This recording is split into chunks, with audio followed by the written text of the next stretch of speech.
ಇವರು ಭಾರತದ ಮೊಟ್ಟ ಮೊದಲ ಬ್ರ್ಯಾಂಡಿಂಗ್ ಕೋಚ್. ನಾನು 8 ವರ್ಷ 9 ವರ್ಷ ಎಲ್ಲರೂ ಆಟ ಆಡೋ ಟೈಮಲ್ಲಿ 5ರಿಂದ 6 ನಾನು ಹೋಗಿ ಭಗವದ್ಗೀತೆ ಕಲಿತಾ ಇದ್ದೆ. That was I think the first turning point in my life. ಈ ಟೈಮ್ ನನಗೆ ಸರಿ ಇಲ್ಲ, ಸುಮ್ಮನೆ ಇದು ಬಿಡೋಣ, ಆಗೋದು ಹಾಕ್ಕೊಳ್ಳಿ ಅಂದ್ಬಿಟ್ಟು ಸುಮ್ಮನೆ ಇದ್ದು ಆ ಟೈಮಲ್ಲಿ ಭಗವಂತ ನೀನೇ ಗತಿ ಅಂತ ಅಂದ್ಕೊಂಡ್ರೆ, ಮನಸ್ಸಲ್ಲಿ ಎಲ್ಲನೂ ಸಮರ್ಪಣೆ ಮಾಡಿಬಿಟ್ರೆ, ನಾನು ಕಲ್ತಿರೋ ಪ್ರಕಾರ this is the best way to live life. ಈ ಬಾರ್ನ್ ಲೀಡರ್ಶಿಪ್ ಅಂದರೆ ಏನು? ಅವ್ರಿಗೂ ಕೂಡ ಯಾವುದೇ ಒಂದು ಹಂತದಲ್ಲಿ ಕೋಚಿಂಗ್ ಏನಾದರೂ ಬೇಕಾಗಿರತ್ತಾ? Very very good question Prasad, and thank you ಈ ಕ್ವೆಶನ್ ಕೇಳಿದ್ದಕ್ಕೆ. ನಿಮ್ಮ ಪ್ರಶ್ನೆಗೆ ಉತ್ತರ ಒಂದೇನೆ. ವಿಷ್ಣು ಭಗವಾನ್ ಶ್ರೀರಾಮಚಂದ್ರನಾಗಿ ಬಂದರು. ಆದರೆ ಇಲ್ಲಿ ಬಂದ ಮೇಲೆ ವಸಿಷ್ಠರು ಇದ್ರು, ವಿಶ್ವಾಮಿತ್ರು ಅವ್ರಿಗೆ ದಾರಿ ಹೇಳ್ಕೊಟ್ರು. ಈಗೋ ಅನ್ನೋದು ಭಗವಂತ ನಮಗೆ ಕೊಟ್ಟಿರುವಂಥ ಒಂದು ಗಿಫ್ಟ್. ಆ ಈಗೋ ಅನ್ನೋದನ್ನ ತುಂಬ ಸೂಕ್ಷ್ಮವಾಗಿ ಉಪಯೋಗಿಸ್ಬೇಕು. ಅಂದರೆ ಅಹಂಕಾರ ಇರಬೇಕು, ಅದರ ದುರಹಂಕಾರ ಇರಬಾರ್ದು. ಲೀಡರ್ಶಿಪ್ಗೆ ಮೂಲತಃ ಏನು ಅಂತಂದರೆ ಸ್ಪಿರಿಚುವಲ್ ಕಾನ್ಸೆಪ್ಟ್. ನಾವು ಎಲ್ಲಿಂದ ಬಂದಿದ್ದೀವಿ, ಯಾಕೆ ಬಂದಿದ್ದೀವಿ, ಇದು ಒಳಗಡೆ ಬೆಳಿಬೇಕು. ವರ್ಲ್ಡಲ್ಲಿರೋ ಎಷ್ಟೋ ಟಾಪ್ ಕಂಪನಿ, ಗೂಗಲಿಂದ ಹಿಡಿದು ರೂಲ್ ಮಾಡೋ CEOಸು ಇಂಡಿಯನ್ಸು. ಇಂಡಿಯನ್ ಲೀಡರ್ಸ್ ಯಾರು ಏನೇ ಮಾಡ್ತಾ ಇರಲಿ, ಅವರು ಎಷ್ಟು ಮೇಲಕ್ಕೆ ತನಕ ಹೋಗ್ಬೋದು ಅನ್ನೋದನ್ನ ಅವರು ಹಣೆಯಲ್ಲಿ ಬರ್ಕೊಂಡ್ಬಂದಿದ್ದಾರೋ ಅಲ್ಲಿ ತನಕ ತೊಗೊಂಡು ಹೋಗೋಕ್ಕೆ ನಾನು ಸೇವೆ ಮಾಡೋಕ್ಕೆ ಇಷ್ಟಪಡ್ತೀನಿ. This my life is, I have kept my life ready for this. ನಮಸ್ಕಾರ, ವಿಜಯ್ ಕರ್ನಾಟಕ ವೆಬ್ ವೀಕ್ಷಕರಿಗೆಲ್ಲ ಸ್ವಾಗತ. ವಿಮೆನ್ ಅಚೀವರ್ಸ್ ಭಾಗವಾಗಿ ಇವತ್ತು ನಾವು ಒಂದು ವಿಶೇಷವಾದ ಕಾರ್ಯಕ್ರಮವನ್ನು ಮಾಡ್ತಾ ಇದ್ದೀವಿ. ನಿಮಗೆಲ್ಲ ಗೊತ್ತಿರೋ ಹಾಗೆ ನಾವಾಗಿರ್ಬೋದು, ನೀವಾಗಿರ್ಬೋದು, ನಮ್ಮ ಮಕ್ಕಳಿಗಾಗಿರ್ಬೋದು, ನಾವು ಬೇರೆ ಬೇರೆ ವಿಭಿನ್ನ ನಮ್ಮ ಹಂತಗಳಲ್ಲಿ ಕೋಚಿಂಗ್ ಅಂತ ಎಲ್ಲರಿಗೂ ಕೊಡ್ತಾ ಇರ್ತೀವಿ. ಅಂದರೆ ನಾವು ಬಾಲ್ಯದಿಂದ ವೃದ್ಧಾಪ್ಯದವರೆಗೆ ಆಗಿರ್ಬೋದು, ಅಥವಾ ವೃತ್ತಿಯಿಂದ ನಿವೃತ್ತಿ ಆಗೋವರೆಗೆ ಆಗಿರ್ಬೋದು, ನಾವು ಹಲವಾರು ಸಂದರ್ಭಗಳಲ್ಲಿ ಕೋಚಿಂಗ್ ತೊಗೊಳ್ತೀವಿ. ಕೋಚಿಂಗ್ ಅಂತಂತಂದರೆ ನಾವು ಬರೀ ಶಾಲೆಗೆ ಹೋಗ್ಬಿಟ್ಟು ಕೋಚಿಂಗ್ ತೊಗೊಳ್ಳೋದೊಂದೇ ಅಲ್ಲ, ನಮ್ಮ ಸ್ಕಿಲ್ ಸೆಟ್ಟನ್ನು ಇಂಪ್ರೂವ್ ಮಾಡ್ಕೊಳ್ಳೋದಕ್ಕೆ, ನಮ್ಮ ಪರ್ಸ್ನಾಲಿಟಿ ಇಂಪ್ರೂವ್ ಮಾಡ್ಕೊಳ್ಳೋದಕ್ಕೆ ನಾವು ವಿಭಿನ್ನವಾಗಿರುವಂಥ ಕೋಚಿಂಗ್ ಅಥವಾ ನಮ್ಮ ಸ್ಕಿಲ್ ಸೆಟ್ಟನ್ನು ಇಂಪ್ರೂವ್ ಮಾಡ್ಕೊಳ್ಳೋದಕ್ಕೆ ನಾವು ತರಬೇತಿಯನ್ನು ಪಡಿತಾ ಇರ್ತೀವಿ.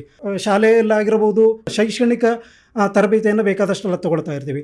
ನಾವು ವೃತ್ತಿಗೆ ಬಂದಾದಮೇಲೆ ವೃತ್ತಿಗೆ ಸಂಬಂಧಿಸಿದಂಥ ಬೇಕಾದಂಥ ಕೋಚಿಂಗ್ ಎಲ್ಲ ತೊಗೊಳ್ತಾ ಇರ್ತೀವಿ. ಹಾಗೆಯೇ ಕ್ರೀಡೆಯಲ್ಲಾಗಿರ್ಬೋದು, ಕ್ರಿಕೆಟು, ಹಾಕಿ ಆಗಿರ್ಬೋದು, ಫುಟ್ಬಾಲ್ ಆಗಿರ್ಬೋದು, ವಿಭಿನ್ನವಾಗಿರುವಂಥ ಕೋಚಿಂಗ್ ಎಲ್ಲ ತೊಗೊಳ್ತಾ ಇರ್ತೀವಿ.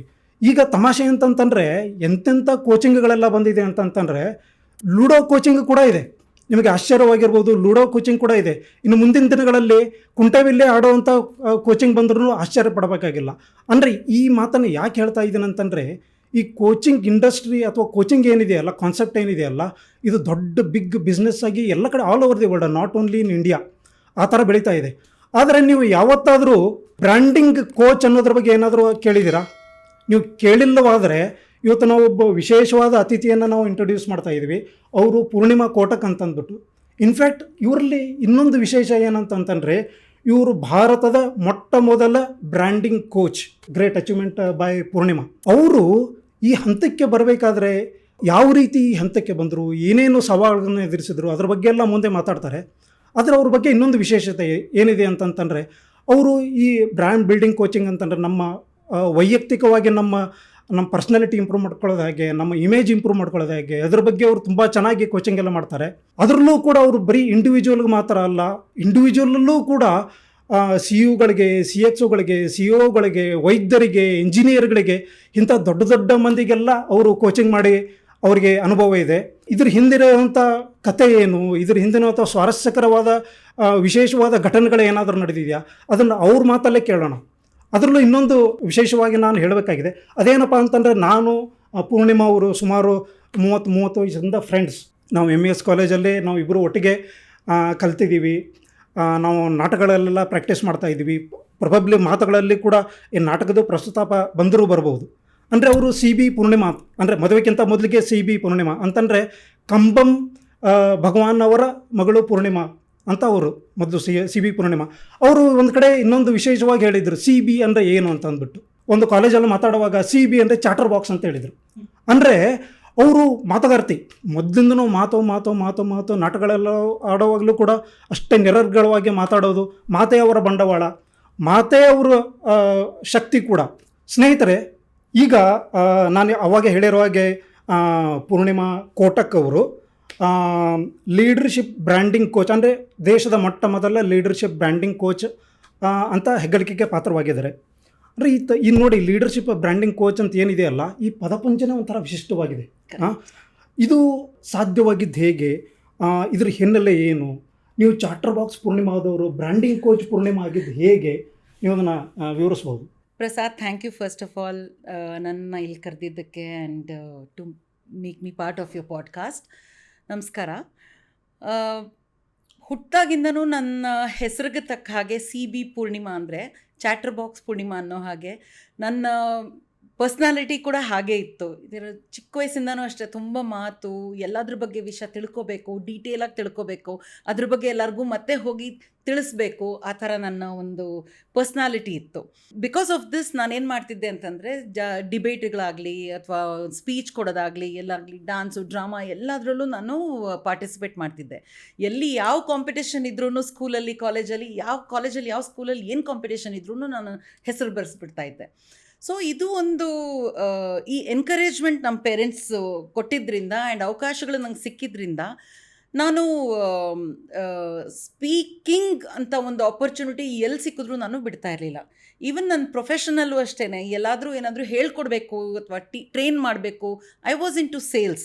It was a natural progression. ನಾನು ಕಾಮರ್ಸ್ ಮಾಡಿಕೊಂಡೆ MES ಕಾಲೇಜಲ್ಲಿ, ನಾನು ಅಲ್ಲೇ ಸಿಕ್ಕಿದ್ದು. ಆಮೇಲೆ ಡ್ಯಾನ್ಸ್, ಡ್ರಾಮಾ, ಮ್ಯೂಸಿಕಲ್ಲೂ ಇದ್ದೆ. ಸೊ ಡ್ರಾಮಾ ಕ್ಲಬ್ಬಲ್ಲಿ ನಾವು ಇಬ್ಬರು ಒಟ್ಟಿಗೆ ಹಲವಾರು ನಾಟಕಗಳನ್ನ ಮಾಡಿದ್ದೀವಿ.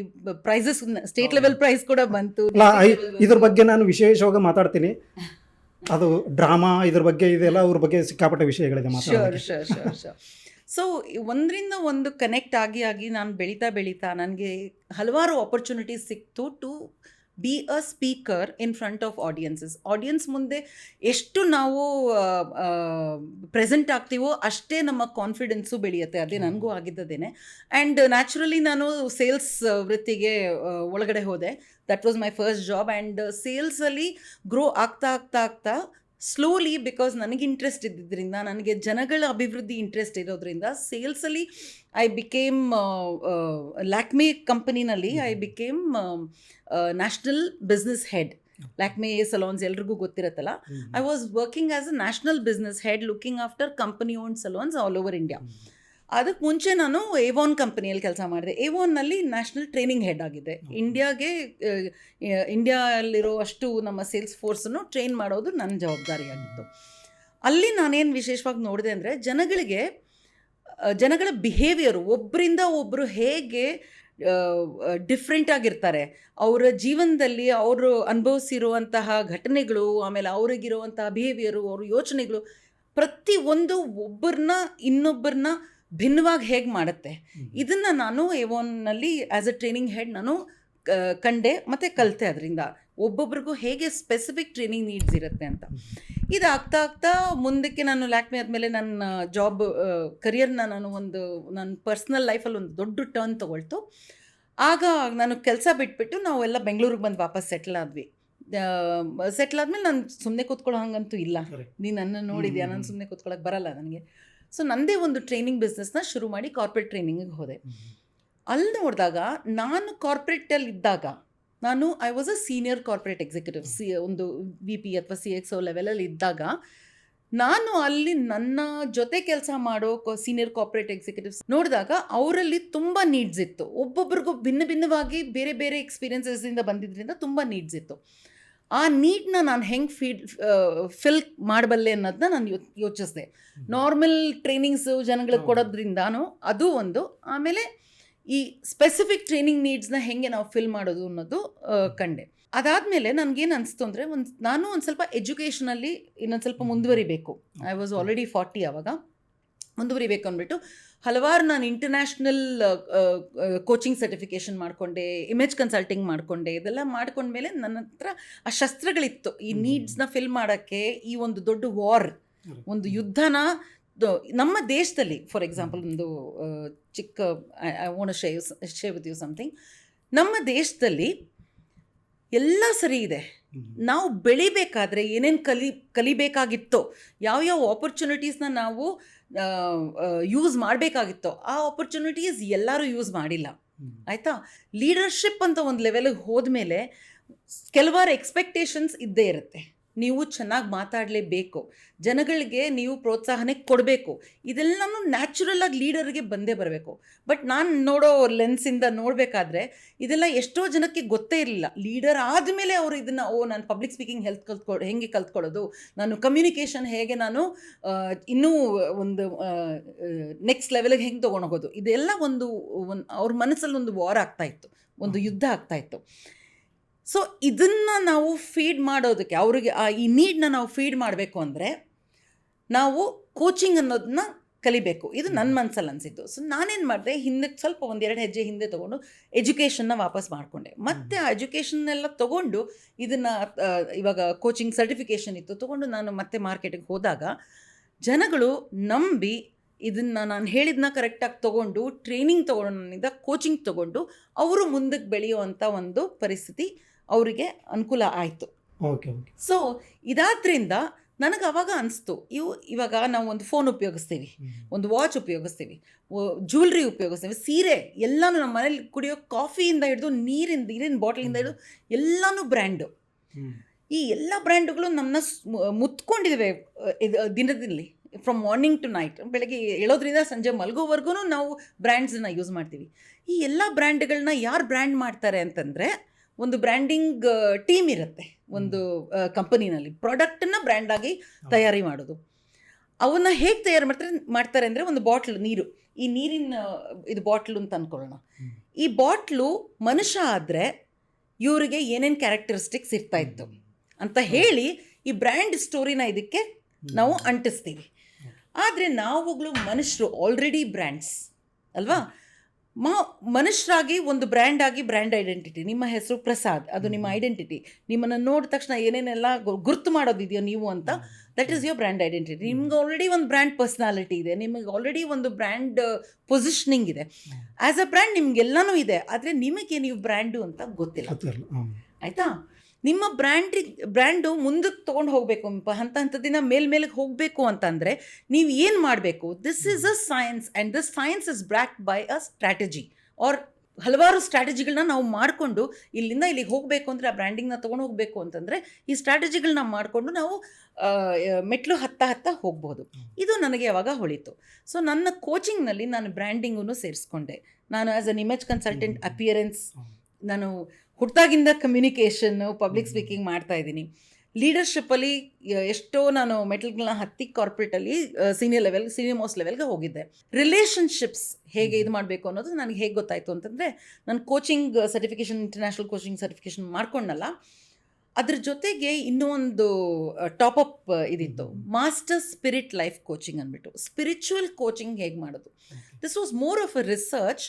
ಆ್ಯಂಡ್ ನಾನು ಚಿಕ್ಕಂದಿನಲ್ಲೇ ನನಗೆ ಅವಕಾಶ ಇತ್ತು ಭಗವದ್ಗೀತೆ ಓದೋದಕ್ಕೆ, ಕಲಿಯೋಕ್ಕೆ, ಭಾಗವತಂ ಓದೋದಕ್ಕೆ. ಸೊ ಅಲ್ಲಿ ಕಾನ್ಸೆಪ್ಟ್ಸ್ ಎಲ್ಲ ತೊಗೊಂಬಂದು ಸ್ಪಿರಿಚುವಲ್ ಕೋಚಿಂಗ್ ಕೂಡ ನಾನು ಮಾಡೋಕ್ಕೆ ಶುರು ಮಾಡಿದೆ.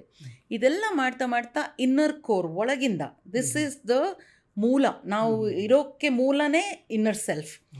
ಅಲ್ಲಿಂದ ಒಂದು ಬದಲಾವಣೆ ತಂದರೆ, ನ್ಯಾಚುರಲ್ ಲೈಟ್ ನಮ್ಮ ಒಳಗಿಂದ ಆ್ಯಸ್ ಅ ಲೀಡರ್ ಹೊರಗಡೆ ಬಂದರೆ, ದ್ಯಾಟ್ ಇಟ್ಸ್ ಲೀಡರ್ಶಿಪ್. ಹೌದು. ಆಮೇಲೆ ನಾನು ಕೇಳಬೇಕಂತಂದರೆ, ಇದೆಲ್ಲ ಆಗಿದ್ದು ಆಲ್ ಆಫ್ ಎ ಸಡನ್ ಇದೆಲ್ಲ ಆಯಿತಾ, ಅಥವಾ was there any turning point in your life? My life has had, ನನ್ನ ಲೈಫ್ ಅನ್ನೋದು ಹೀಗೆ ಹೋಗುತ್ತೆ, ಸೀದಾ ಹೋಗೇ ಇಲ್ಲ ಯಾವತ್ತು. ಸೊ ನನ್ನ ಲೈಫಲ್ಲಿ ಹಲವಾರು ಟರ್ನಿಂಗ್ ಪಾಯಿಂಟ್ಸ್ ಬಂದಿದೆ. ಫಸ್ಟ್ ಟರ್ನಿಂಗ್ ಪಾಯಿಂಟ್ ನನಗೆ ಅಂತ ನನ್ನ ಜ್ಞಾಪಕ ಇರೋ ಪ್ರಕಾರ ಹೇಗೆ ಅಂದರೆ, ಒಂದು 8-9 ವರ್ಷ ಇದ್ದಾಗ ನನ್ನ ತಮ್ಮ ಹುಟ್ಟಿದ್ದು when I was 7.5 years old. ಅವನು ಹುಟ್ಟಿದಾಗ ಅದ್ರ ತನಕ ನಾನೇ ರಾಣಿ, ಮನೇಲಿ ಯಾರೂ ಇರಲಿಲ್ಲ. ಸೊ ನನ್ನ ತಮ್ಮ ಹುಟ್ಟಿದಾಗ ಸಡನ್ನಾಗಿ ಅವನಿಗೆ ಅಟೆನ್ಷನ್ ಹೋಗೋಕ್ಕೆ ಶುರು ಮಾಡಿದ್ರೆ, ಚಿಕ್ಕ ಮಗು ಅಂದರೆ ಹಾಗೆ ಅಲ್ಲ, ನಾವೆಲ್ಲ ಜೀವನದಲ್ಲಿ ಕಾಣ್ತೀವಿ ಇದನ್ನ. ನನಗೆ ಆವಾಗ ಫಸ್ಟ್ ಟೈಮ್ ಜೆಲಸಿ ಫೀಲ್ ಆಯಿತು ಒಳಗೆ. ಸಂಭವ ನನಗೆ ಗೊತ್ತಿರೋ ಹಾಗೆ, ನಾನು ಅನಲೈಸ್ ಮಾಡಿರೋ ಹಾಗೆ, ಆ ಜೆಲಸಿ ಫೀಲಿಂಗ್ ನನಗೆ ಇಷ್ಟ ಆಗಲಿಲ್ಲ. ಸೊ ನಾನು ಒಂಟಿಯಾಗಿ ಕೂತ್ಕೊಂಡು, ಆವಾಗ ನನಗೆ ಟೈಮ್ ಸಿಕ್ತು, ಒಂಟಿಯಾಗಿ ಕೂತ್ಕೊಂಡು ಡ್ರೀಮ್ ಲ್ಯಾಂಡ್ ಒಳಗಡೆ ಹೋಗಿ ಸುಮ್ಮನೆ ನೋಡ್ತಾ ಇರೋದು ಏನಾಗ್ತಾಯಿದೆ ಅಂತ. ಅಲ್ಲಿ ಸಮ್ಮರ್ ಫುಲ್ಲು ನಾನು ಹಾಗೆ ಕಳೆದೆ. ಆ ಟೈಮಲ್ಲಿ ಯಾರೋ ನನಗೆ ಯಾರು ಹೇಳಿದ್ರು ಗೊತ್ತಿಲ್ಲ, ನಮ್ಮ ಮನೆ ಹತ್ರ ಭಗವದ್ಗೀತೆ ಕ್ಲಾಸಸ್ ನಡೀತಿತ್ತು.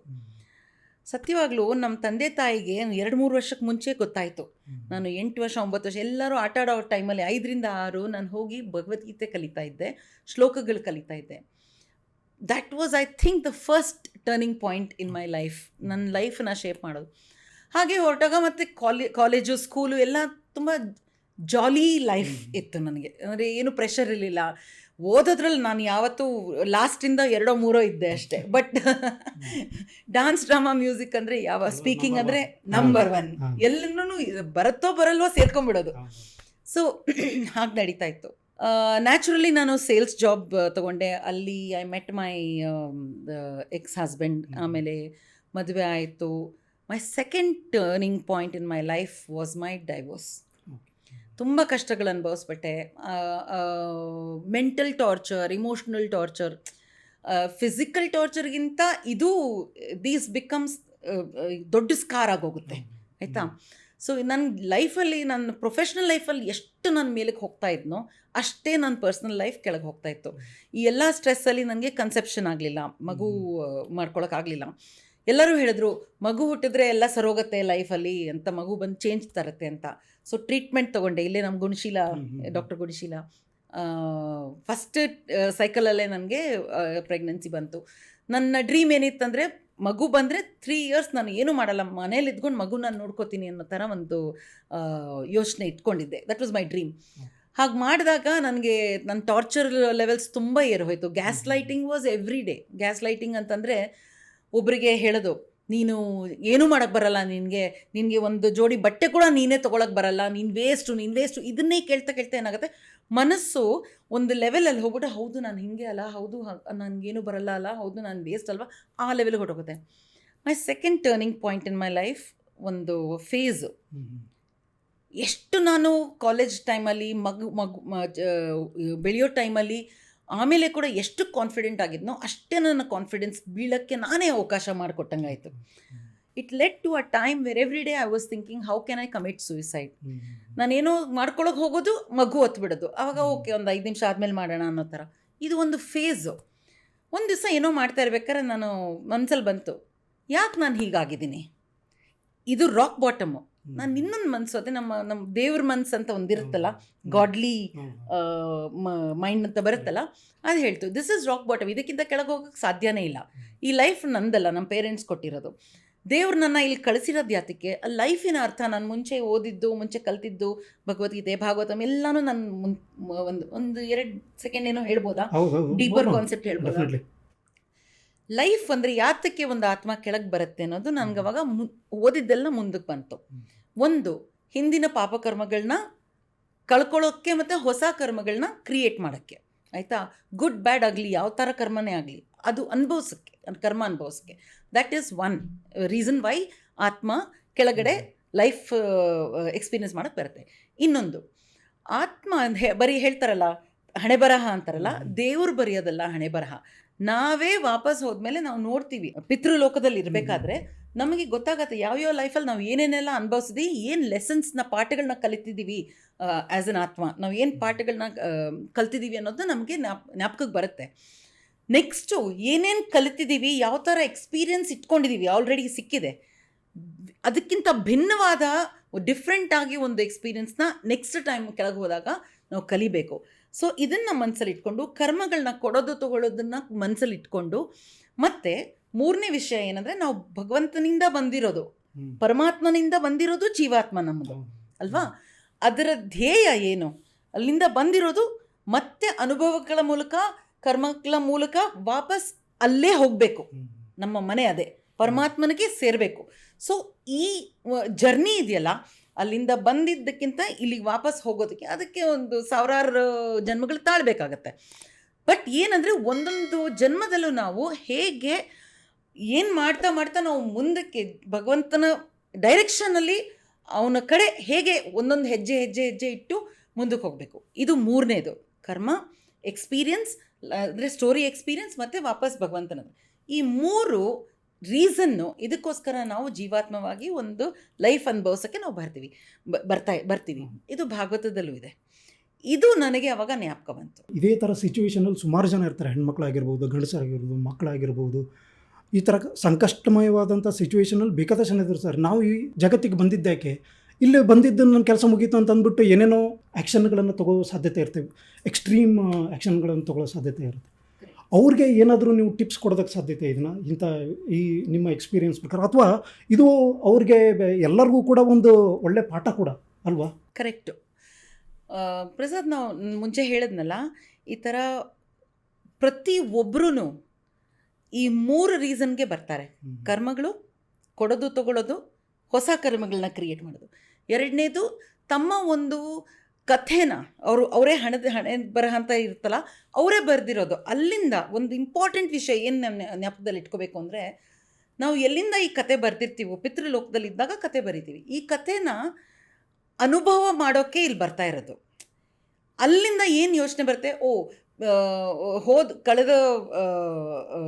ಕಳೆದ ಜೀವನಗಳಲ್ಲಿ, ಎಷ್ಟೋ ಜೀವನಗಳಲ್ಲಿ ನನಗೆ ತಂದೆ ಸರಿ ಇದ್ದರು, ದುಡ್ಡಿತ್ತು, ಅಮ್ಮ ಇದ್ದರು, ಅಮ್ಮ ಚೆನ್ನಾಗಿದ್ದರು, ಅಥವಾ ಅಮ್ಮ ಚೆನ್ನಾಗಿರಲಿಲ್ಲ, ಅಥವಾ ಯಾವ ತಾಯಿನೂ ಚೆನ್ನಾಗಿರಲಿಲ್ಲ ಅಂತಲ್ಲ, ಜಗಳಗಂಟಿ ಆಗಿದ್ದರು, ಇನ್ನೇನೋ ಆಗಿದ್ದರು, ಅಥವಾ ನಮ್ಮ ಮಕ್ಕಳನ್ನ ಭೇದ ಭಾವ ಮಾಡಿ ನೋಡೋರಾಗಿದ್ದರು, ಅಥವಾ ಮಲತಾ ಇದ್ದರು, ಅಥವಾ ತಂದೆ ತಾಯಿಯೇ ಇರಲಿಲ್ಲ. ಎಷ್ಟೋ ಎಕ್ಸ್ಪೀರಿಯನ್ಸಸ್ನ ಕಂಡುಬಿಟ್ಟಿರ್ತೀವಿ.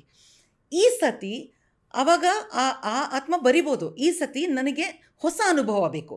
ತಂದೆ ತಾಯಿ ಇಬ್ಬರು ಇಲ್ಲದೇ ಇರೋವಂಥ ಜೀವನ, ಅಂದರೆ ಹುಟ್ಟಿದ ತಕ್ಷಣ ತಂದೆ ತಾಯಿ ಹೋಗ್ಬಿಟ್ರು, ಆ ಥರ ಒಂದು ಜೀವನ ನನಗೆ ಬೇಕು ಅಂತಲೂ ಬರ್ಕೊಂಡಿರ್ಬೋದು.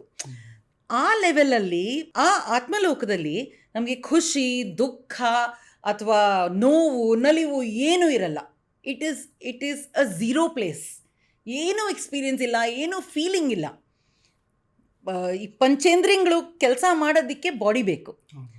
ಅಲ್ಲಿ ಬಾಡಿ ಇಲ್ಲದೆ ಇರೋದ್ರಿಂದ ಮೆಮರಿ ಇರುತ್ತೆ ಹೊರತು, ಯೋಚನೆ ಮಾಡ್ಬೋದೇ ಹೊರತು ಅದನ್ನು ಎಕ್ಸ್ಪೀರಿಯನ್ಸ್ ಮಾಡೋಕ್ಕೆ ನಮಗೆ ಅಲ್ಲಾಗಲ್ಲ. ಸೊ ಅಲ್ಲಿಂದ ನಾವೇನು ನೋಡ್ತೀವಿ, ಹಿಂದೆ ಏನೇನೆಲ್ಲ ಅನುಭವಗಳನ್ನ ನಾವು ಮಾಡ್ಕೊಂಡಿವಿ, ಅದಕ್ಕಿಂತ ಸ್ವಲ್ಪ ಡಿಫ್ರೆಂಟಾಗಿ ಅನುಭವ ಮಾಡೋಣ ಅಂತ ಹೇಳಿ ಕಥೆನ ಬರೆಯೋದು. ಬಿಕಾಸ್ ಭಗವಂತನ ಹತ್ರ ವಾಪಸ್ ಹೋಗಬೇಕು ಅಂದರೆ ಎಲ್ಲ ಅನುಭವಗಳನ್ನು ಕಂಡು ಅದರಲ್ಲಿ ಬರೋ ಕಷ್ಟಗಳೆಲ್ಲ ಪಾರು ಮಾಡಿ, ಮೋಸ್ಟ್ ಇಂಪಾರ್ಟೆಂಟ್ ಭಗವಂತ ಏನು ಹೇಳಿದ್ದಾನೆ ಭಗವದ್ಗೀತೆಯಲ್ಲಿ ಅಂದರೆ, ನೀ ಏನೇ ನಿನಗಾದ್ರೂ ಎಲ್ಲ ನನಗೆ ಸಮರ್ಪಣೆ ಮಾಡು. ಅದು ಕಲಿಯುವಂತಹ ವಿಷಯ. ಆ ಸಮರ್ಪಣೆ, ಸರೆಂಡರ್ ಟು ಗಾಡ್, ಅದು ಇಲ್ಲ ಅಂತಂದರೆ ಇನ್ನೂ ನಾವು ಕಷ್ಟ ಪಡ್ತಾನೇ ಇರಬೇಕಾಗತ್ತೆ. ನನ್ನ ಜೀವನನೂ ನಂದಲ್ಲ, ಈ ದೇಹನೂ ನಂದಲ್ಲ, ನಾನು ಪಡೋ ಎಕ್ಸ್ಪೀರಿಯನ್ಸಸ್ಸು ನಿನಗೇನೆ. ಕೆಲವ್ರು ಏನು ಮಾಡ್ತಾರೆ, ಒಳ್ಳೆ ಎಕ್ಸ್ಪೀರಿಯನ್ಸ್ ಅದೆಲ್ಲ ನಾನು ಮಾಡಿದೆ ಅಂತ ಹೇಳ್ತಾರೆ, ಕೆಟ್ಟ ಎಕ್ಸ್ಪೀರಿಯನ್ಸ್ ನೀನು ಯಾಕೆ ಹಂಗೆ ಮಾಡಿದೆ ನನಗೆ ಅಂತ ಭಗವಂತನ ನಾವು ಕೇಳ್ತೀವಿ. ಒಳ್ಳೇದಾಗಲಿ ಕೆಟ್ಟದಾಗಲಿ ನಾನೇ ನಿನಗೆ ಸಮರ್ಪಣೆ ಅಂದಮೇಲೆ ನಂದೆಲ್ಲನೂ ನಿನಗೆ ಸಮರ್ಪಣೆ. ಈ ವಿಷಯನ ಜನ ಕಲ್ತ್ಕೊಂಡ್ರೆ ಲೈಫ್ ತುಂಬ ಈಸಿ ಆಗುತ್ತೆ. ಕಷ್ಟ ಬರಲ್ಲ ಅಂತಲ್ಲ, ಕಷ್ಟ ಬಂದಾಗ, ಈಗ ಒಂದು ಎಕ್ಸಾಂಪಲ್ ಕೊಡ್ತೀನಿ. ಹರಿಯೋ ನೀರಲ್ಲಿ ಹೋಗಬೇಕಾದ್ರೆ, ರಭಸವಾಗಿ ನೀರು ಬರ್ತಾ ಇರಬೇಕಾದ್ರೆ ಇಂಟೆಲಿಜೆನ್ಸ್ ಏನು ಹೇಳಬೇಕು, ಸುಮ್ಮನೆ ಇದ್ದು ಬಿಡಬೇಕು. ಅದನ್ನು ಎದುರಿಸಿ, ರಭಸವಾದ ನೀರಲ್ಲಿ ಎದುರ್ಸಕ್ಕೆ ಹೋದರೆ ನಾವು ಹೋಗೋದು ಒಂದೇ ಜಾಗ, ಕೆಳಗಡೆ. ರಭಸವಾಗಿ ನೀರು ಹರಿತಾ ಇರಬೇಕಾದ್ರೆ ಫ್ಲೋಟ್ ಮಾಡಬೇಕು, ಅಂದರೆ ತೇಲಬೇಕು. ತೇಲಕ್ಕೆ ಏನು ಮಾಡಬೇಕು, ಡೀಪ್ ಬ್ರೀದಿಂಗ್ ಮಾಡಿಬಿಟ್ಟು ಸುಮ್ಮನೆ ಇರಬೇಕು. ಲೈಫಲ್ಲೂ ಈ ಥರ ರಭಸವಾದ ಸಿಚುವೇಶನ್ಸ್ ಬರುತ್ತೆ. ಅವಾಗ ಏನು ಮಾಡಬೇಕು, ಈ ಟೈಮ್ ನನಗೆ ಸರಿ ಇಲ್ಲ, ಸುಮ್ಮನೆ ಇದ್ದು ಬಿಡೋಣ, ಆಗೋದು ಹಾಕ್ಕೊಳ್ಳಿ ಅಂದ್ಬಿಟ್ಟು ಸುಮ್ಮನೆ ಇದ್ದು, ಆ ಟೈಮಲ್ಲಿ ಭಗವಂತ ನೀನೇ ಗತಿ ಅಂತ ಅಂದ್ಕೊಂಡ್ರೆ, ಮನಸ್ಸಲ್ಲಿ ಎಲ್ಲನೂ ಸಮರ್ಪಣೆ ಮಾಡಿಬಿಟ್ರೆ, ನನ್ನ ಪ್ರಕಾರ, ನಾನು ಕಲ್ತಿರೋ ಪ್ರಕಾರ, this is the best way to live life. ನಾನು ಯಾವಾಗಲೂ ಒಂದು ಹೇಳ್ತೀನಿ, ನನ್ನ ಪ್ರೋಗ್ರಾಮ್ಸಲ್ಲೆಲ್ಲ ಹೇಳ್ತೀನಿ, ಕೋಚಿಂಗಲ್ಲೂ ಹೇಳ್ತೀನಿ, ಲೈಫು ಒಂದು ಬಸ್ ಜರ್ನಿ ಥರ. ಬಸ್ಸಲ್ಲಿ ಕೂತ್ಕೊಳ್ಳೋದು, ನಮ್ಮ ಸ್ಟಾಪ್ಗಳಲ್ಲಿ ನಾವು ಬಸ್ಸಲ್ಲಿ ಹತ್ತೀವಿ. ಆ ಜರ್ನಿ ಅಂದರೆ ಲೈಫಿನ ಒಂದು, ಜೀವನದ ಒಂದು ಜರ್ನಿ ಇದೆಯಲ್ಲ, ಅದು ಬಸ್ಸು. ನಾವು ಯಾವ ಕಿಟಕಿ ಬೇಕೋ ಅಲ್ಲಿ ಹೋಗಿ ಕೂತ್ಕೊಂಡು ನೋಡ್ತೀವಿ. ಆ ಕಿಟಕಿ ಅನ್ನೋದು ಸಮಾಚಾರ ಇದೆಯಲ್ಲ, ಅದು ಏನಂದರೆ, ಒಂದು ದ್ವೇಷದ ಕಿಟಕಿ, ಒಂದು ಜೆಲಸಿ ಕಿಟಕಿ, ಒಂದು ಅಯ್ಯೋ ನಂತರ ಏನೂ ಇಲ್ಲ, ಭಗವಂತ ಯಾಕೆ ಹಿಂಗೆ ಮಾಡಿಬಿಟ್ಟ ಅನ್ನೋ ಥರ ಒಂದು ಕಿಟಕಿ. ಆಮೇಲೆ ಇನ್ನೊಂದು, ನೋಡಿದ್ಯಾ ಅವ್ರು ಹಂಗೆ ಮಾಡ್ತಾಯಿದ್ದಾರಾ, ನೋಡಿದ್ಯಾ, ಇನ್ನೊಬ್ಬರ ಬಗ್ಗೆ ವಿಚಾರ ಕಾಣೋದು, ಆ ಒಂದು ಕಿಟಕಿ. ಇನ್ನೊಂದು ಹ್ಯಾಪಿನೆಸ್ ಕಿಟಕಿ, ಸಂತೋಷದ ಕಿಟಕಿ. ಏನು ನೋಡಿದ್ರೂ ಅಲ್ಲಿಂದ ಕಾಣೋದೆಲ್ಲ ಬರೀ ಸಂತೋಷನೇ. ಇನ್ನೊಂದು ಸರೆಂಡರ್ ಕಿಟಕಿ. ಆ ಸರೆಂಡರ್ ಕಿಟಕಿ ನಮಗೆ ತುಂಬ ಇಂಪಾರ್ಟೆಂಟ್.